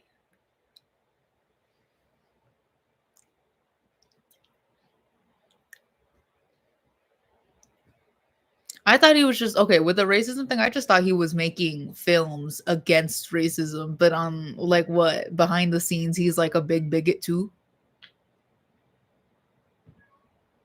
2023 stuff. Oh, okay.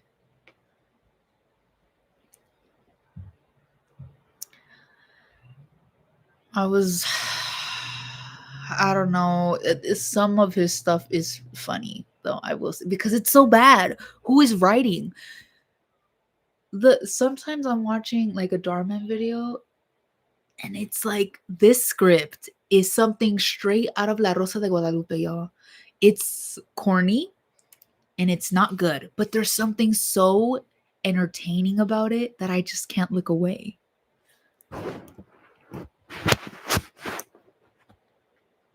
You guys need to watch La Rosa de Guadalupe, by the way. You need to watch it, by the way. There are dubs for it by like there that show is not just a Latin American thing. I know that it's broadcast here on Hispanic channels, but apparently there that show is broadcast all over the world. I saw an English dub for La Rosa de Guadalupe in Africa, and it was dubbed in English. Do you know how weird it is hearing these characters speak English? What's the name of the show that I'm talking about? Like, I feel like it looks like La Rosa de Guadalupe. Let me type that shit in. The fuck? Hold on. Oh, here's my water. And it's not drink from it.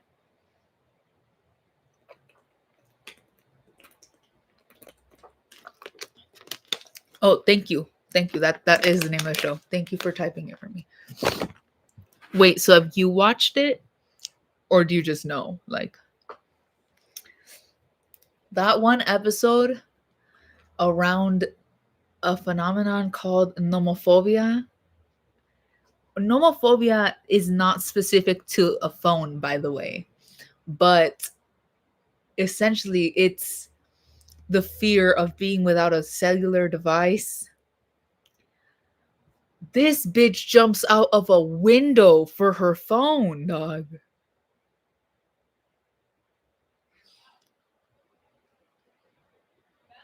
I need to find a way that like to watch it while on stream. Like that would be a good way to get like a members only type of thing. Like members only live and it's me watching La Rosa de Guadalupe. That show is so fucking funny. Y'all don't even know. um but yeah, this little bitch jumps out of a window because her mom throws her phone out of the window. And then the grandma, oh no, mi nieta. Like nieta means my grandchild. For those who don't know. Parasocialism, La Rosa de Guadalupe members only watch party. That part. Or when I hit a certain level of subscribers, I'll find a way to do it so that it's just not a members only type of thing. And it's like everyone can join in on the fun and we can all laugh. Because laugh I do. My dad doesn't get it though. He doesn't understand why I like La Rosa de Guadalupe so much. Like he is someone who watches that show seriously. And it's just like, Father dearest, how? There's no way that you are perceiving these things, this writing, this script as a serious thing. Because then he'll also say, but sometimes they kind of like they miss the mark on certain themes. And it's like, Father, it's because it's a bad show. Its writing sucks.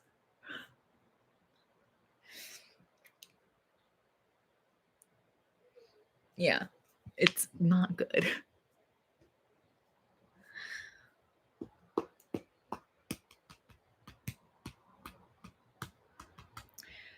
But it's so not good that it's funny. That it's good. It's not it's so bad that it's good. Like it really is. It depends what lens you watch it in. There are a lot of things that people say if you take it seriously, if you're looking for something serious, this is going to suck. But if you take it less seriously, it's not going to suck. It's very camp. There was an episode where this girl gets is going to be sex trafficked, and that's not funny. She's about to get basically assaulted by a guy, and that's not funny. But where it gets funny is where she had met earlier in the episode, she had met La Virgen Maria in the form of a woman, like the Virgin Mary in a form of a woman. And then before she's assaulted, She doesn't end up getting assaulted. You know why? Because this bitch starts glowing. She glows a bright light and it burns the eyes and the skin of the guy who paid to have sex with her. And he has these like 30-degree burns all over his body, and he's like, ah, and it's like, why is this bitch glowing? Why is she glowing? Instead of having a realistic scenario where the police bust in and they save the day as they've done in other episodes, she starts to glow.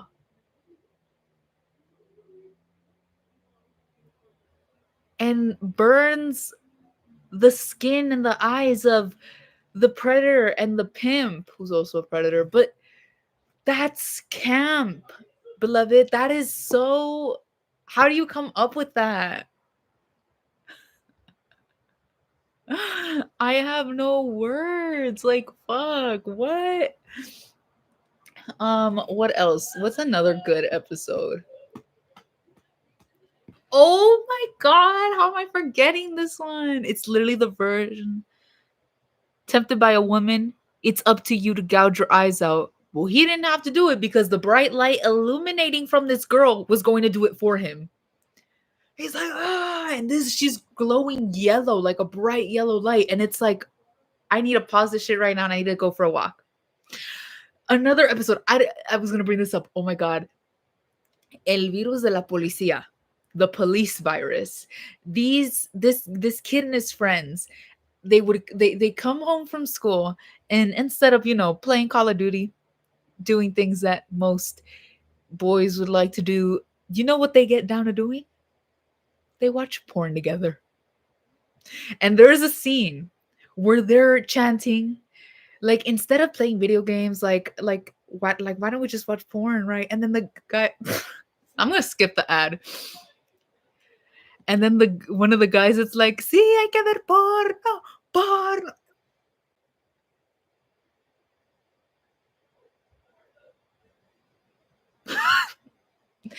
And they watch their pornography, right? And then he gets a virus that just says virus de la policía. Entre la información de tu tarjeta de crédito. And it's like, baby, what are we doing? What are we doing here? What is this? It's essentially the police virus that says the only way you can get rid of this virus is if you put your credit card information. So get to that. Oh, we're discussing La Rosa de Guadalupe. It's so funny. Like, oh my God. It's just.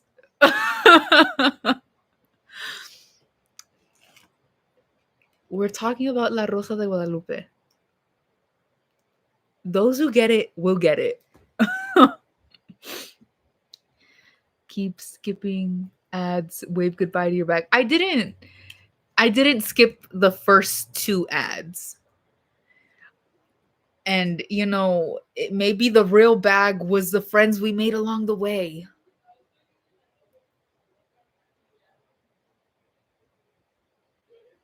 I'm sorry, you guys. I don't know what possessed me there. The show be out of pocket sometimes. Oh no, it really sometimes La Rosa de Guadalupe will be so out of touch and miss the mark so bad that it genuinely pisses me off.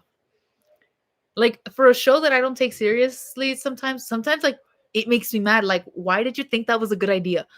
But most of the time it's funny as fuck.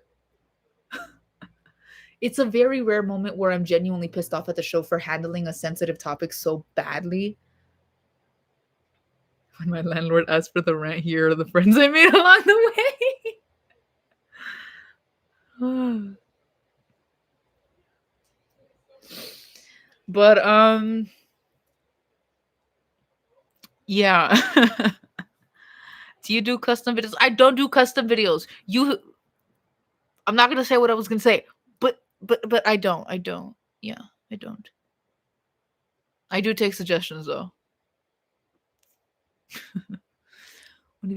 Sábado Gigante. I would stay up with my dad watching Sábado Gigante all the time. all the time.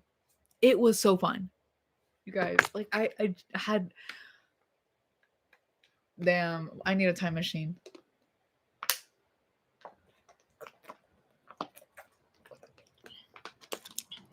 Were you guys like around when Don Francisco Presenta was still on? Like on Univision? And thank God. Thank the Lord. Because I would be devastated.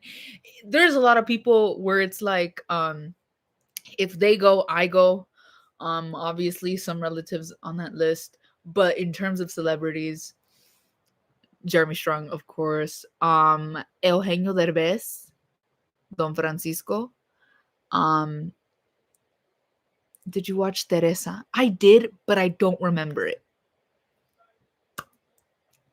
Lists her alimony conditions. That's not bad, actually. I might have to take that idea now. Okay, bring it here. Okay, but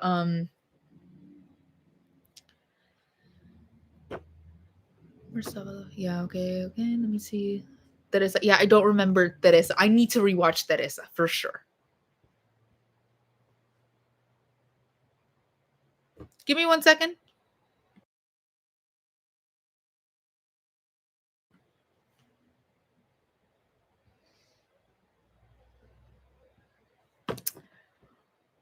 So I don't know. What other shit did I like to watch? Have you watched Arrested Development? I've not. I don't know why I keep putting it off. It doesn't seem like a hard show to watch and finish. I should try to watch it. I need to start watching TV again. Like I said, have not been able to commit to a single. They must have a Familia Peluche Blu-ray box set. I was gonna bring up La Familia Peluche. I love that show so much. You guys, I don't play about Eugenio Derbez. I don't. Ever since, yeah, pretty much.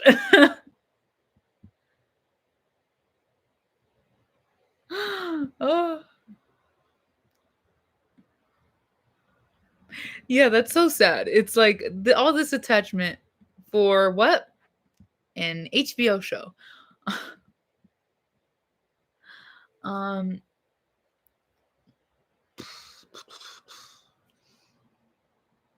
what else do I? Can I state what might be a very unpopular opinion? La Rosa de Guadalupe mops up, sweeps, como dice el dicho. And I hope that's not a hot take because it's just common sense. In the sense that I'm looking for something fun. That show was kind of boring. So I will wait for the responses. Watch, none of y'all have watched Como Dice el Dicho. Every time Como Dice el Dicho would come out, I'd just be like, just like, let me sleep. It was just not, it's not fun. I think I just have La Rosa de Guadalupe brain. Like that's the type of brain rot where I'm not looking for like a serious show. I just realized that they're two different, dude. Like como dice el dicho will come on. It's just like, why does this coffee shop keep showing up in La Rosa de Guadalupe? Oh. Like, damn, these caffeine addicts. Como dice el dicho seemed like a genuine show, though. I don't know if I've ever seen an episode where they handled it bad. I think, and this is coming from myself, a Catholic, I think trying to intertwine religion with a lot of issues that, religion cannot give a This is really bad for me to say as a Catholic, but it cannot give a definitive solution. It could give you guidance, but not a definitive solution. That's where it becomes murky and essentially cringe sometimes. It's like it feels so forced to deal with certain topics in a strictly religious way. There is an episode of La Rosa de Guadalupe where this woman, we see her working at a club, and she's selling flowers, and she notices this guy and he's with this girl, and like he's treating her like shit. And then she's like, you shouldn't be treating her like that. He gets mad at her. She goes home and her daughter's like, where you been? Her daughter has like this black eye, right? And she's like, I was just working. And before that, she said, she asked this guy that works at the club, is it true that people put chemicals in the ice cubes to make people want to drink more? And then you see her making those same ice cubes. So the next day at the club, she sees the same guy with the same girl treating her badly. And she starts to get on his side. Well, first she tells the girl, like, while she's in the bathroom, leave his ass, he sucks.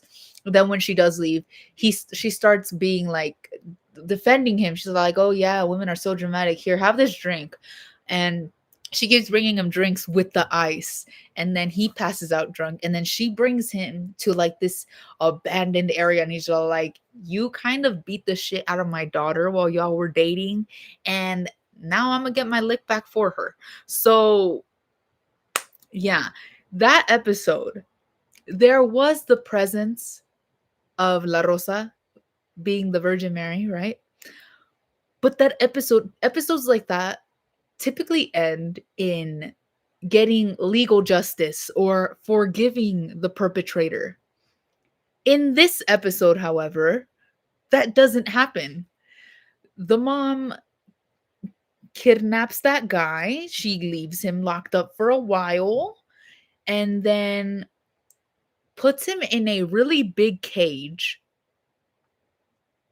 and covers him in feathers for everyone to humiliate, to like everyone at the university that they went to point and laugh at him while in the cage. And she gets arrested for that. But I was so shocked that La Rosa de Guadalupe would allow vengeance. Like, whoa, you guys didn't leave it up to the law to deal with him. You guys didn't make it so that the girl just forgave the guy who, beat her unconscious and left her for dead, basically. The show is La Rosa de Guadalupe. The episode is called Corazón de Papel, like heart of paper. Yeah. Mm-hmm. That episode is probably one of my favorite episodes, in the sense that that's probably the best that La Rosa de Guadalupe has ever dealt with the serious topic, by letting the mom get her lick back.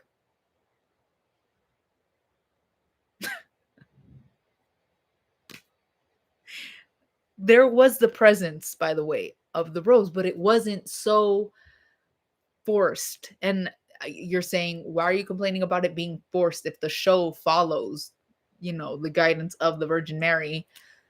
Sometimes things cannot be answered completely with that. But the presence of her there and still allowing the mom to get vengeance was perfect. It was the perfect episode. But anyways, let me get back to the comments. Como dice el dicho is the one with the plot formula of some dude walking. Yes, they write dichos, like sayings, phrases that are, would guide people through life in the right direction. And that somewhat seems, depending on your religious belief, more realistic in a way. It's in the guy, did he pass away? Oh my God, if he passed away, I'm gonna be so sad. Because I was just thinking about that right now. That guy's old, but not like negatively, but like, But yeah, that that show is, it's okay, but it's too serious for my liking. And I have La Rosa de Guadalupe brain rot, and I need it to be funny. When I watch La Rosa de Guadalupe, I need it to entertain me. I need the unnecessary drama. You know what I mean? And I really love the seasons where they deal with pop culture phenomenons. For example, I'm going to turn on the light. So you guys are going to get a flashbang right now. Okay? That in like 3, 2, 1. Okay, there you go.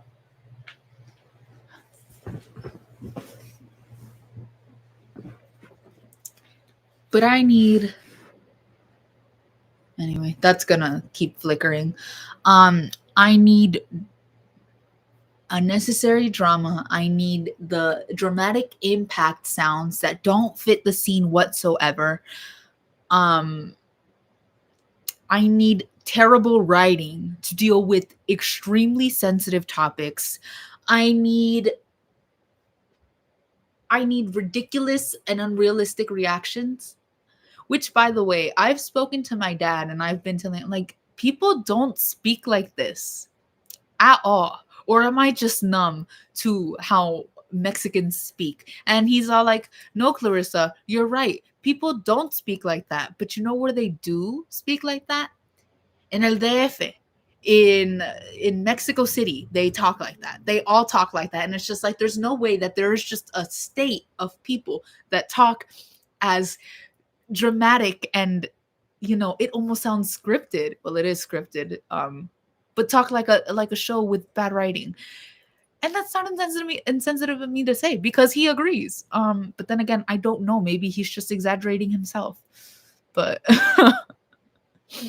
it's just like, no, there's no way that people really speak like that. Because the way that they talk, it's just like, this sounds incredibly scripted. It doesn't sound like realistic dialogue for me. But you know what? Whatever. A show you really don't like, I'm gonna have to think.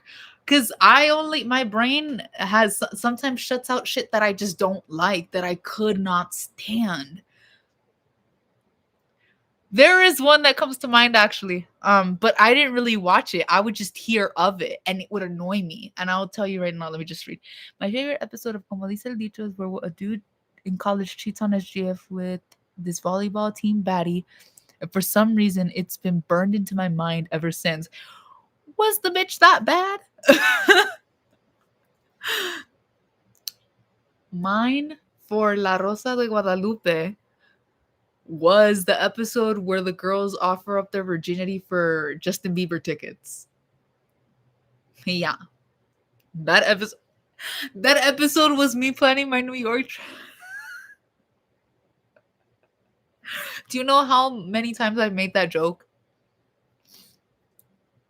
Exactly that. Volleyball players. Oh, but a show I don't like. I'm gonna tell you.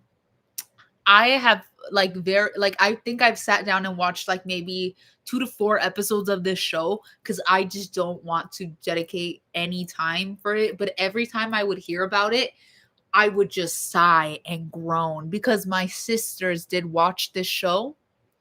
And I'm talking to you about Miraculous Ladybug, that bitch. First of all, I cannot dedicate my time and energy to a show with a protagonist whose voice is like fucking nails on a chalkboard. I can't do that. And I'm not going to. But also, I don't like the unnecessary thing that they do. It's like, will they, won't they end up together?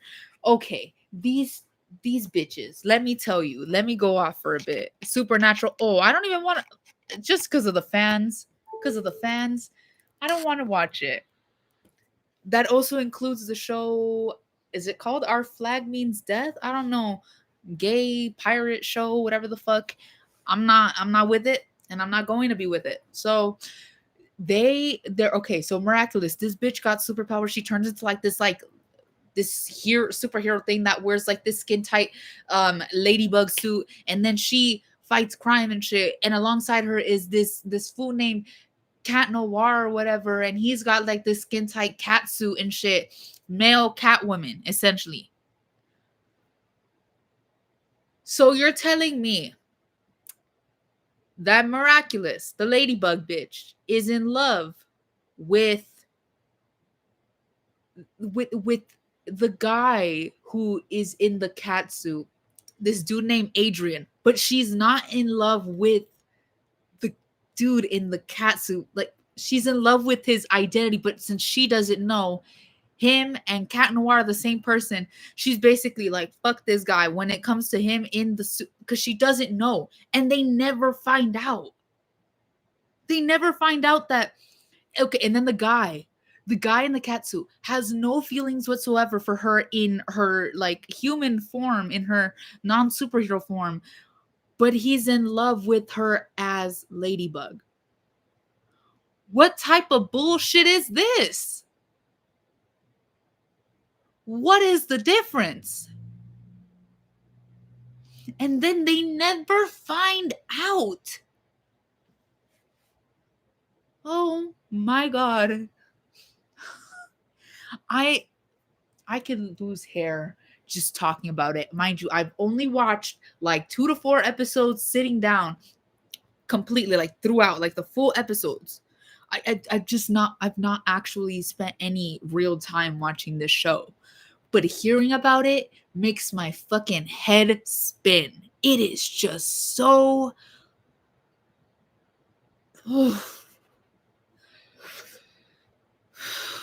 it's, what are we doing? You guys are the same. You guys are in the same scenario and you cannot reveal your identities to each other, and you are in love with each other, but you're not, but you are.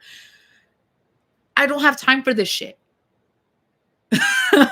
So hearing about it, it just makes my fucking mind want to cave into itself. And then their voices are annoying.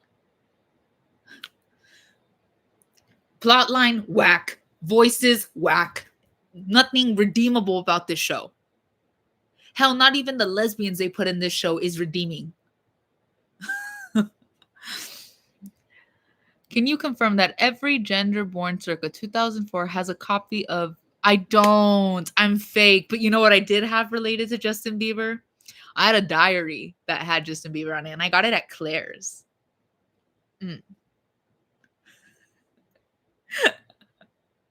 This Justin Bieber diary, and I'd be like, what? How old was I when I had that shit? It was like, I was probably like 5, writing, I want to kill myself. I don't know, whatever thoughts I had there. And then I went to the park today. Oh my god, guys, I was such an attention seeker as a child, and this does tie in with my diary. I'd be writing like, I hope I don't wake up the next morning, and I'd be leaving my fucking diary open hoping that somebody would read it.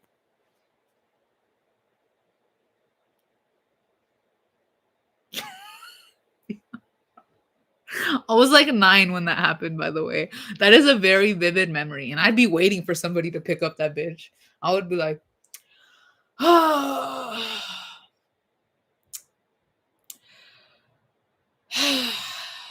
you know, like what kids do. Yeah, I've never seen this show, but you confirmed it. I'm missing out. You're not missing out much. You're not. What is a show that like I did watch and just regretted watching because it would just piss me off?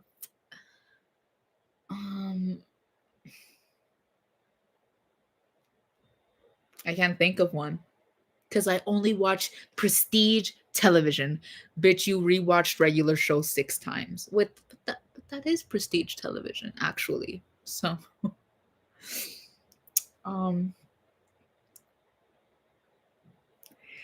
yeah, I had a diary before reading Diary of a Wimpy Kid, but when I got into it, it really did make me feel, fuck, I need to document every single fucking thing that goes on in my life. How I Met Your Mother. Oh,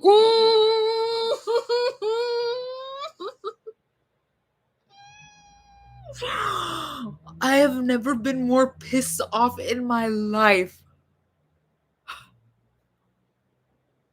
I just had a reaction, like I felt my body like physically like cave into it. Like, you guys, that show was the fucking worst.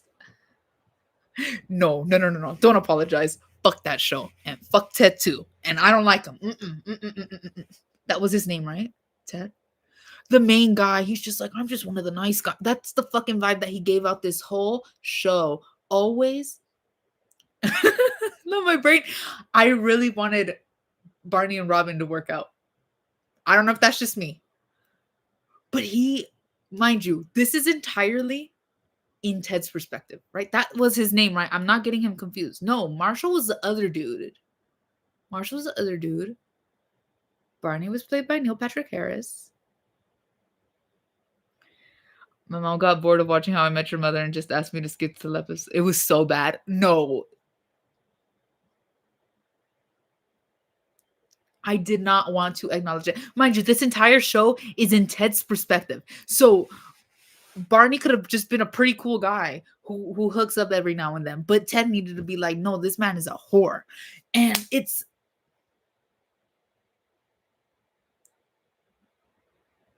they did him so dirty. This no, no, no, no, no, no, no, no, no, no, no, no. It was the worst ending I could have imagined. I was so mad. I wanted to throw something at my TV. No, no, like I really did. I wanted to just fucking chuck a shoe at that bitch and break it. It was just it was like, how did people watch this shit and not riot? Like, well, they watched this. It was so out of nowhere, not really out of nowhere. Like, I always kept the possibility open, but they rushed into that. There was no buildup to the fact that, they would really divorce and that he was just last minute gonna go run into it, like outside of Robin's window. And it's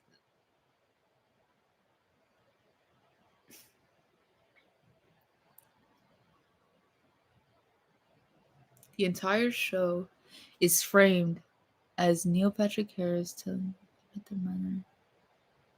Was it Neil Patrick Harris or that other guy? Anyways, oh wait, she's the fucking reason I even got into the show, and she loves it. I think just acts like the finale never happened. Yeah, I think a lot of people who watch How I Met Your Mother just act like that never happened.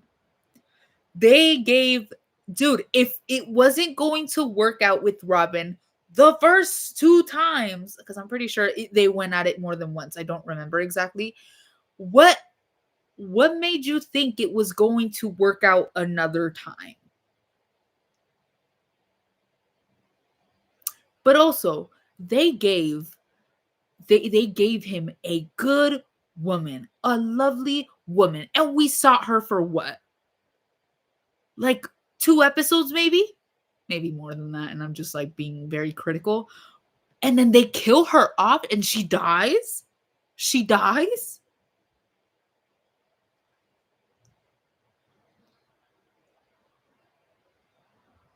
No. Just no. Get it out. That was so lazy. And you know that that's so clear.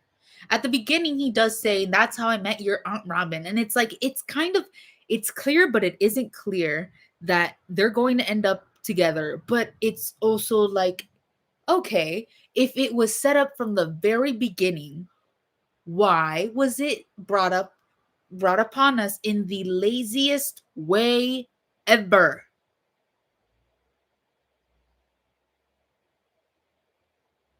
Why was it like boom and now they're together? Like,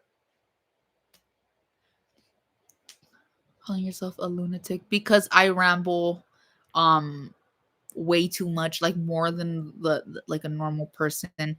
It's honestly like hyperbolic. Anyways, they dated twice and she dated Barney. Then Barney was with Quinn, the goat. Then Barney and Robin got married and then divorced. The divorce thing, by the way, was so rushed. And then what? Barney gets character development because he has a daughter with a random woman? In what universe does that make any sense. Was this show supposed to be a farce? Like, was it supposed to be exaggerated for the sake of exaggerating? Like, am I looking at it through the wrong lens? Am I supposed to, watch this show with the same lens that I watched La Rosa de Guadalupe with? Like,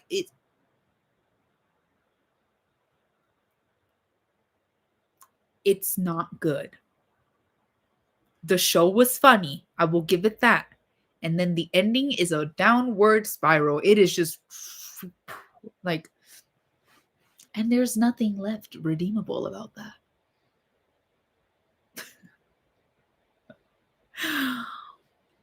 But I know there's more shows like that I'm hiding in the back of my mind. Like, I know it's there. And it's not coming to me.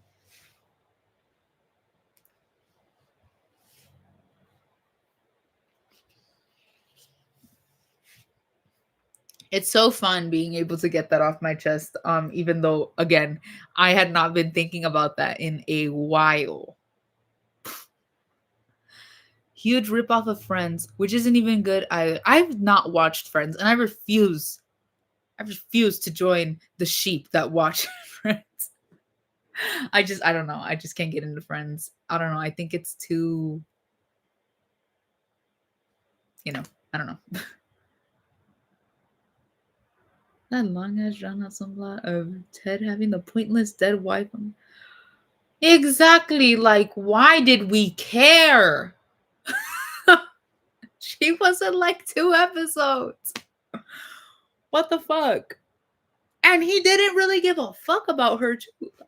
But that's neither here nor there. Shit.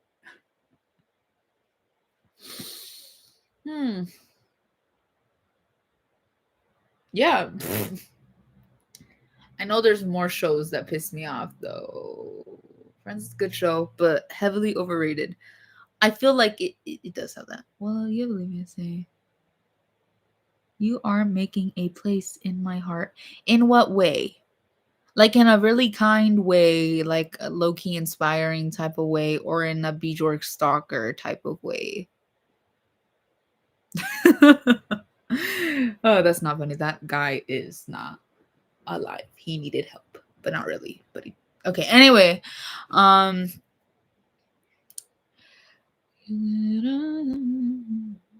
what else? I'm still thinking. Like, what else is there to talk about? The good TV. Good TV, you guys. You know what's good TV? And I bring this up in a genuine way.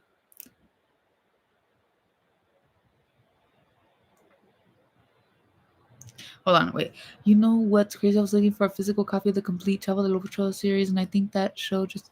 No, it isn't. No, it isn't. It is not Lost Me. I used to have DVDs and like seasons of it. It is not. You just need to know where to look. There's a place in my hometown called Plaza Mexico, and there's a little shop that sells DVDs. I don't know if they're pirated or not, but they might still have some. They might still have something, because I used to have DVDs of El Chavo del Ocho. You could still find episodes of it on YouTube, by the way, like full episodes. I love El Chavo del Ocho. That is also good TV. That good TV, good TV. But Roberto Gómez Bolaños, aka Chaspirito, aka El Chavo and El Chapulín Colorado, all these other characters. He had, because he's no longer with us, he had some issues. This show was a family show. I don't care if y'all were like, but they would joke about blah blah. It was a show viewed by families.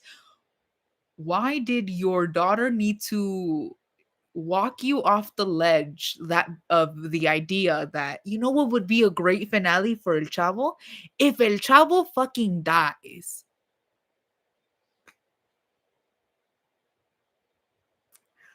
This is family television. We don't want to see that shit. We don't want to see that shit. But that show was really good. Like that was one of the first few like shows that my dad introduced me, like that we would watch together in our living room and shit. And it would just be so funny. I'm getting nostalgic now. So if I cry, that's why.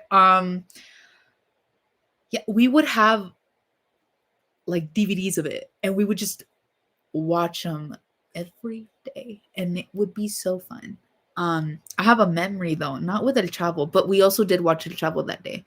Um my like it was Christmas and we had finished decorating the tree and we got into our pajamas and we went to sleep on like the floor even though we had couches and we had rooms, but we put on movies of La India Maria and we laid down on the floor and we were drinking hot chocolate in our pajamas and we all slept on the carpet and we were also watching El Chavo. But I just have that memory that just came to mind now. It's such a familiar mid.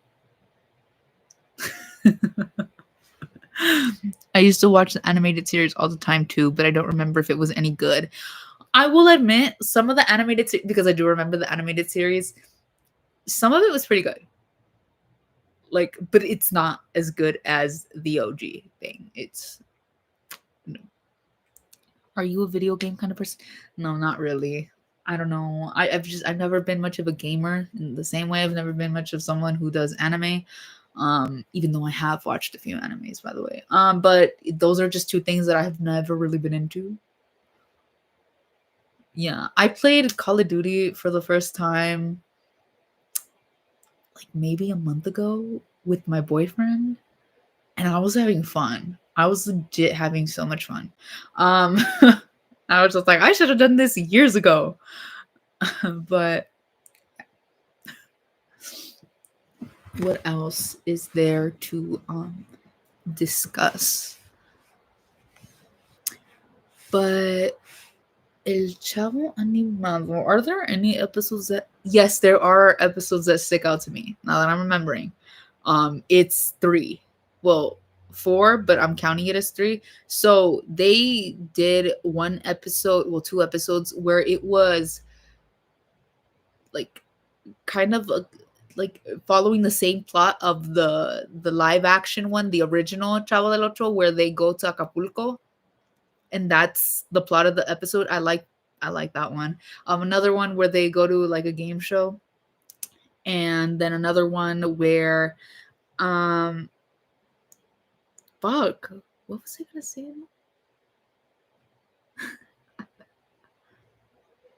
Oh, where they're convinced that La Llorona exists, but it's actually Doña Florinda. Yeah. Huh. Video game kind of person at all or not really? Oh wait, I already answered that. Why did I think you restated it as like a so are you? No. Um I totally did answer that question. But yeah, that was it. L Reader. Fuck did I do, by the way? I'm just now realizing everything I used to watch with my mom, minus like Caso Cerrado, were all Mexican productions. Like, where was all the Dominican shit? I think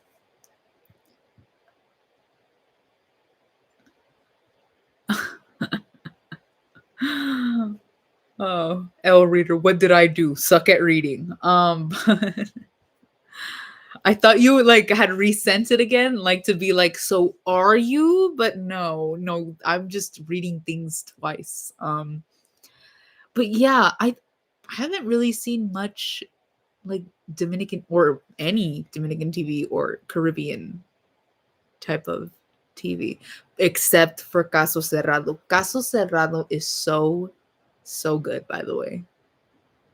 I really need to get back into it. Sometimes it would low-key be serious, but other times it would just be straight up ridiculous. Have y'all seen that episode where it's these two couples that they go in a court and she's wondering, and I think my husband's cheating on me, but guess what I find out? My husband's he was cheating on me with a watermelon. And she brings out this watermelon that has makeup on it and a hole cut out and lipstick around the hole.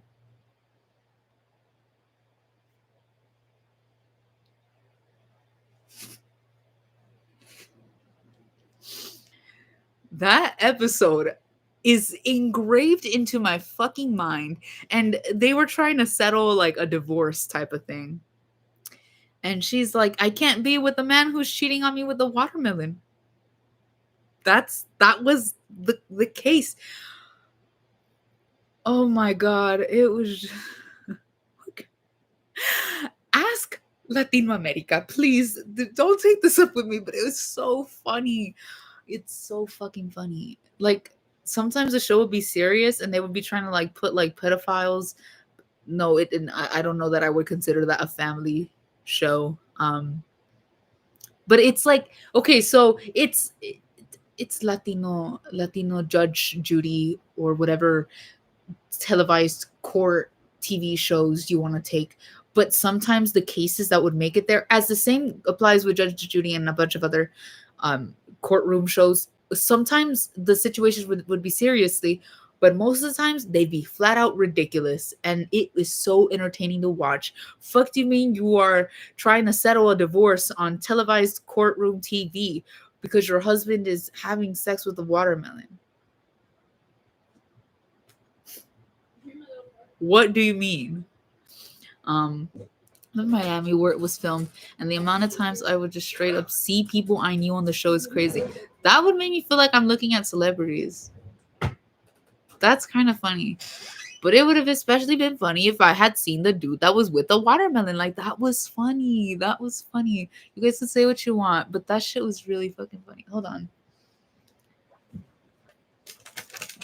I wish there was a way I could screen share right now. There is though. Is there?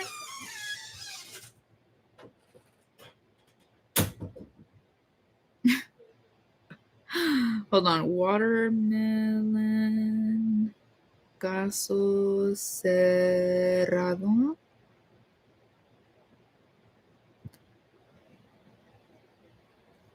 Guys, this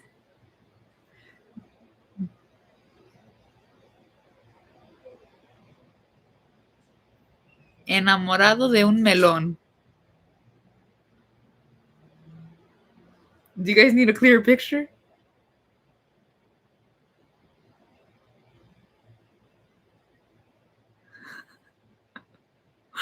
Why is this genuinely so fucking disturbing though to look at? Oh yes, on PC. Otherwise, I don't know.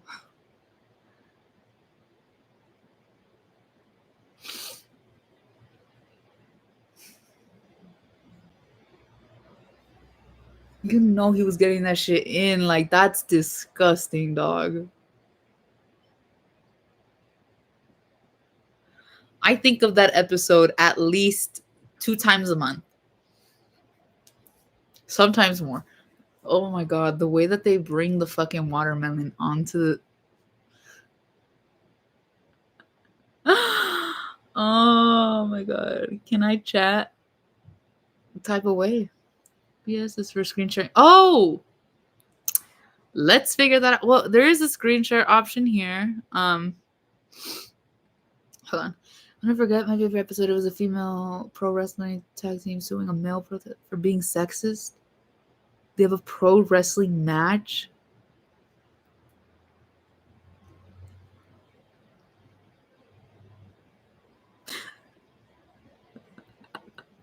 Who wins? Who wins? Oh my god.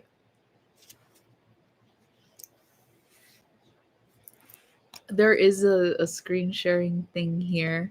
But I don't know how much that's gonna fuck the quality. Um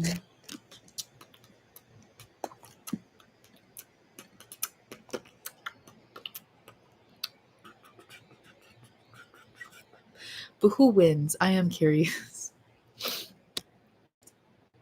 No, but hold on.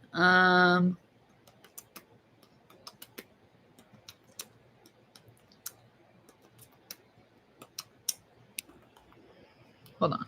What the fuck is this?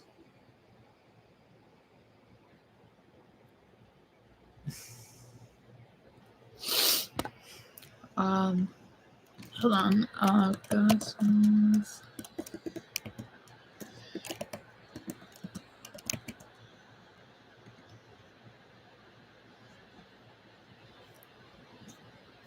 What the fuck? Oh, here it is. Good script. The males went first time because they cheated, and the woman took it. Damn. Okay. I just love that it's all scripted, but it's funnier when you forget that it's scripted and you think this is completely real.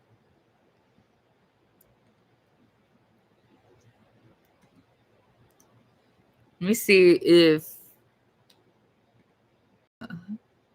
get right now. It's so and it's not even showing up. Do they want me to? Let me not say what I was gonna say. But wait, it fixed. It fixed. It fixed. No. It fixed, and I'm out here.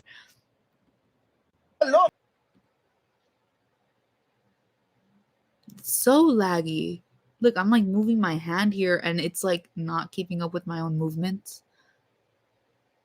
What the fuck? Fix this shit, please, YouTube. What the fuck? Hold on.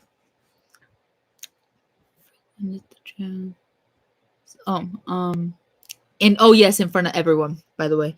Saw a dude who frequented the gym and mom used to co-run show. Completely different name. Yeah, it's all scripted. It's from the get-go, I'm pretty sure. Well, I'm pretty sure there's something in the show that states that these are scripted and these are actors replicating real life cases. And it's like, I don't want to believe that this is a real life case, but I also think it would be really funny if it was a real case. It's like that picture where it's like, God, please let this be true, because that would be so fucking funny. In front of everybody, they whipped out that watermelon. I think that's crazy. It's mancha los dedos, pero yo conozco cuando es tinte de mujer porque yo lo uso. Entonces, yeah, dramatized court cases. That's what that is. And that is a watermelon. I don't know how I could show my face. Oh my god. Enamorado de un melón. I don't know what I would do if I was in this scenario. I don't even know that I could put my husband in this scenario knowing that it's gonna make me look bad. Like, he's fucking a fruit, but I'm the bitch that married the fruit fucker. Like, I'm cooked too. Like, my reputation is at stake as well.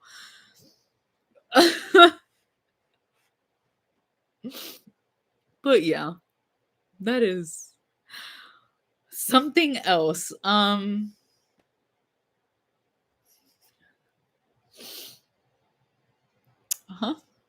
Mm-hmm.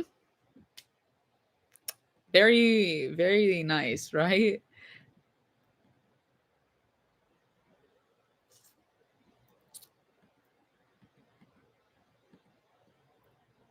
Supernatural episodes 2. Yeah. And it's like, if this is based on like actual court cases, how do you bring up supernatural happenings in court and automatically not lose the case?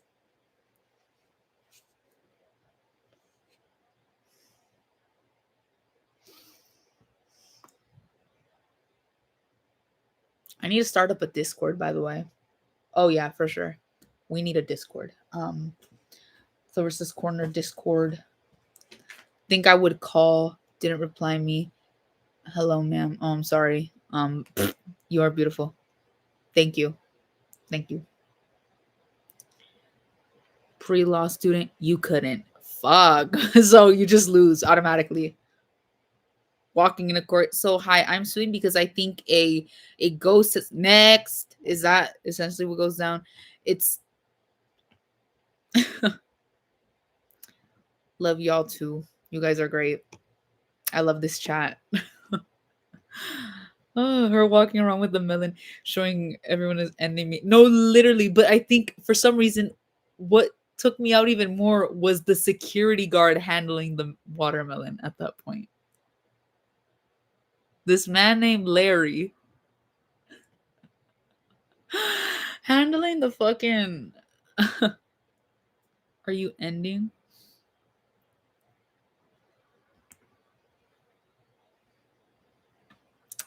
Like the live?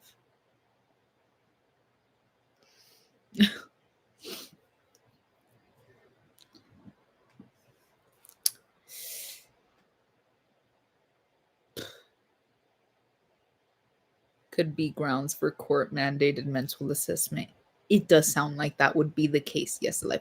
No, I think in 10 minutes I will, though. Yeah. I'm gonna see if what else could I be talking about? I don't know. My life.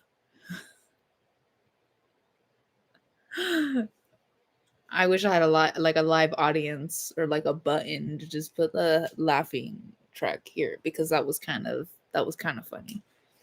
No, it wasn't.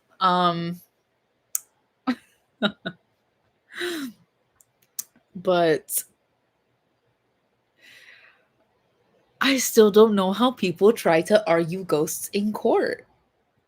You could have your own beliefs. I won't stop people from believing in what they want, but I don't think the legal system has any place for supernatural life. Yeah, I don't think there's a case there. I'm gonna see if any of my friends wants to join my fucking stream on Discord thingy so I can watch La Rosa de Guadalupe and like laugh about it. Or I'll just watch it on my own. Shit. That's how I spend my days off. I will be doing homework and I will be watching La Rosa de Guadalupe, the same 5 episodes because funny ass episodes. But yeah, there was an episode where a man sued his wife for infidelity and the male mistress showed up as a witness and the husband he's just chasing a guy around, then slapped the fuck out of his wife. Damn, fuck. No way. How the fuck? This is all scripted. It has to be so scripted. There is no way. Would that be admissible in court? I don't think so. I don't think so. Yeah, no. It kind of sounds like more. Yeah, Maury and Judge Judy combined. Absolutely. That's what this is. Pre-law student, would that be admissible in court? Please let me know, Peyton. I don't think so. Are you Spanish or American? American. Yeah, I was born in the US. Would that be admissible? I don't know the right court terminology. And this is coming from someone who's gonna pursue law, by the way. Not criminal law though. Yeah. I respect that line of work a lot, but it really is not for me. I'm too pussy. I don't the ghost or the mistress. I believe the part where you slap the fuck out of the wife for having a male mistress. I believe that bit. Yes. And then you chase around the witness like 3 times around the courtroom. Yeah.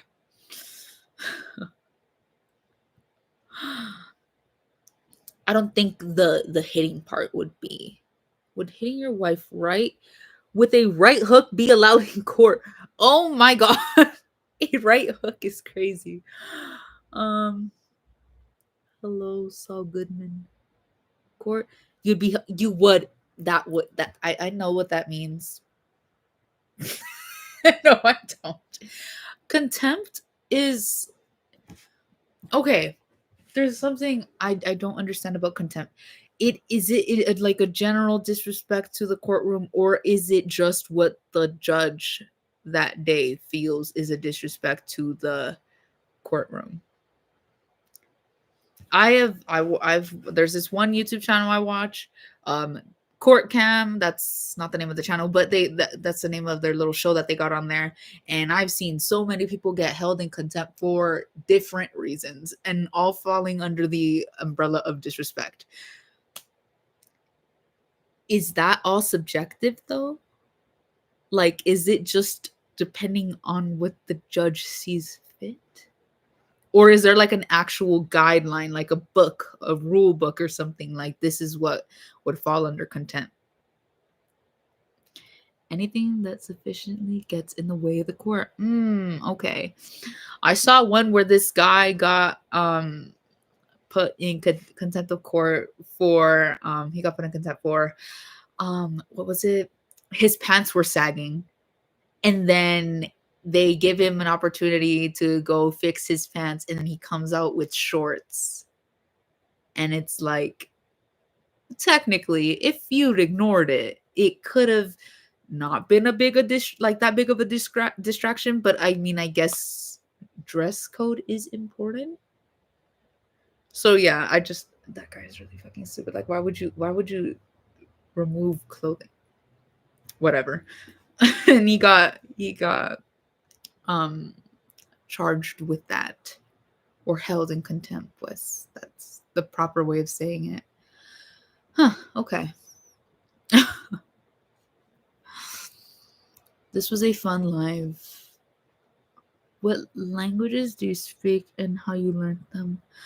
I speak English and Spanish, and I speak very, very, very, very, very, very little Italian. I failed that class, by the way. So English and Spanish, I was just raised. I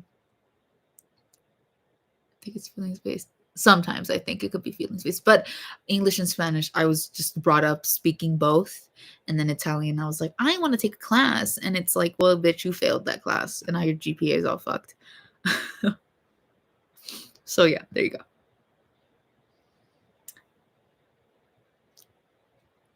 Phone going off.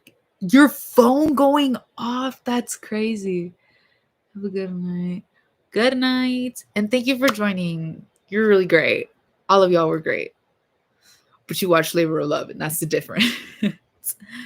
But your phone going off. Damn. Okay. And you can't just be like, oh, like, so good night would be, or well, bene means good. Good night, as they were saying, would be buona notte.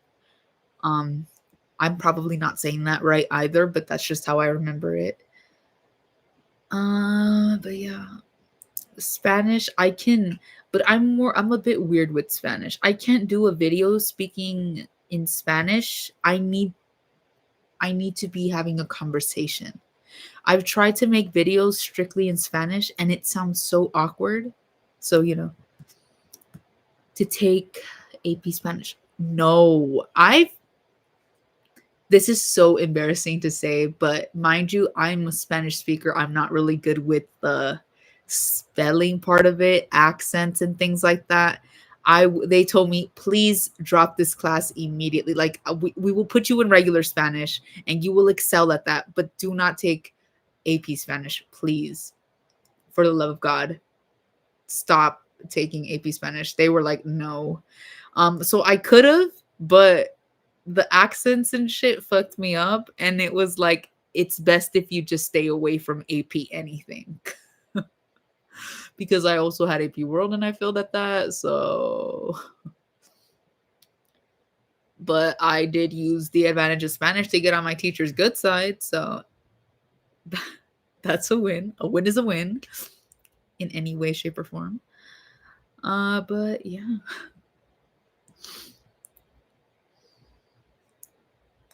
I did use my Spanish speaking ability, but then again, I lived in I'm pretty sure like 90% of the student population was Latino. I did use it to get a seal of biliteracy in high school. So I guess that's something. Not much, but it's something. But anyway, I'm gonna hop off this shit now. I'm just waiting for it to get to the 3-hour mark, because that is such,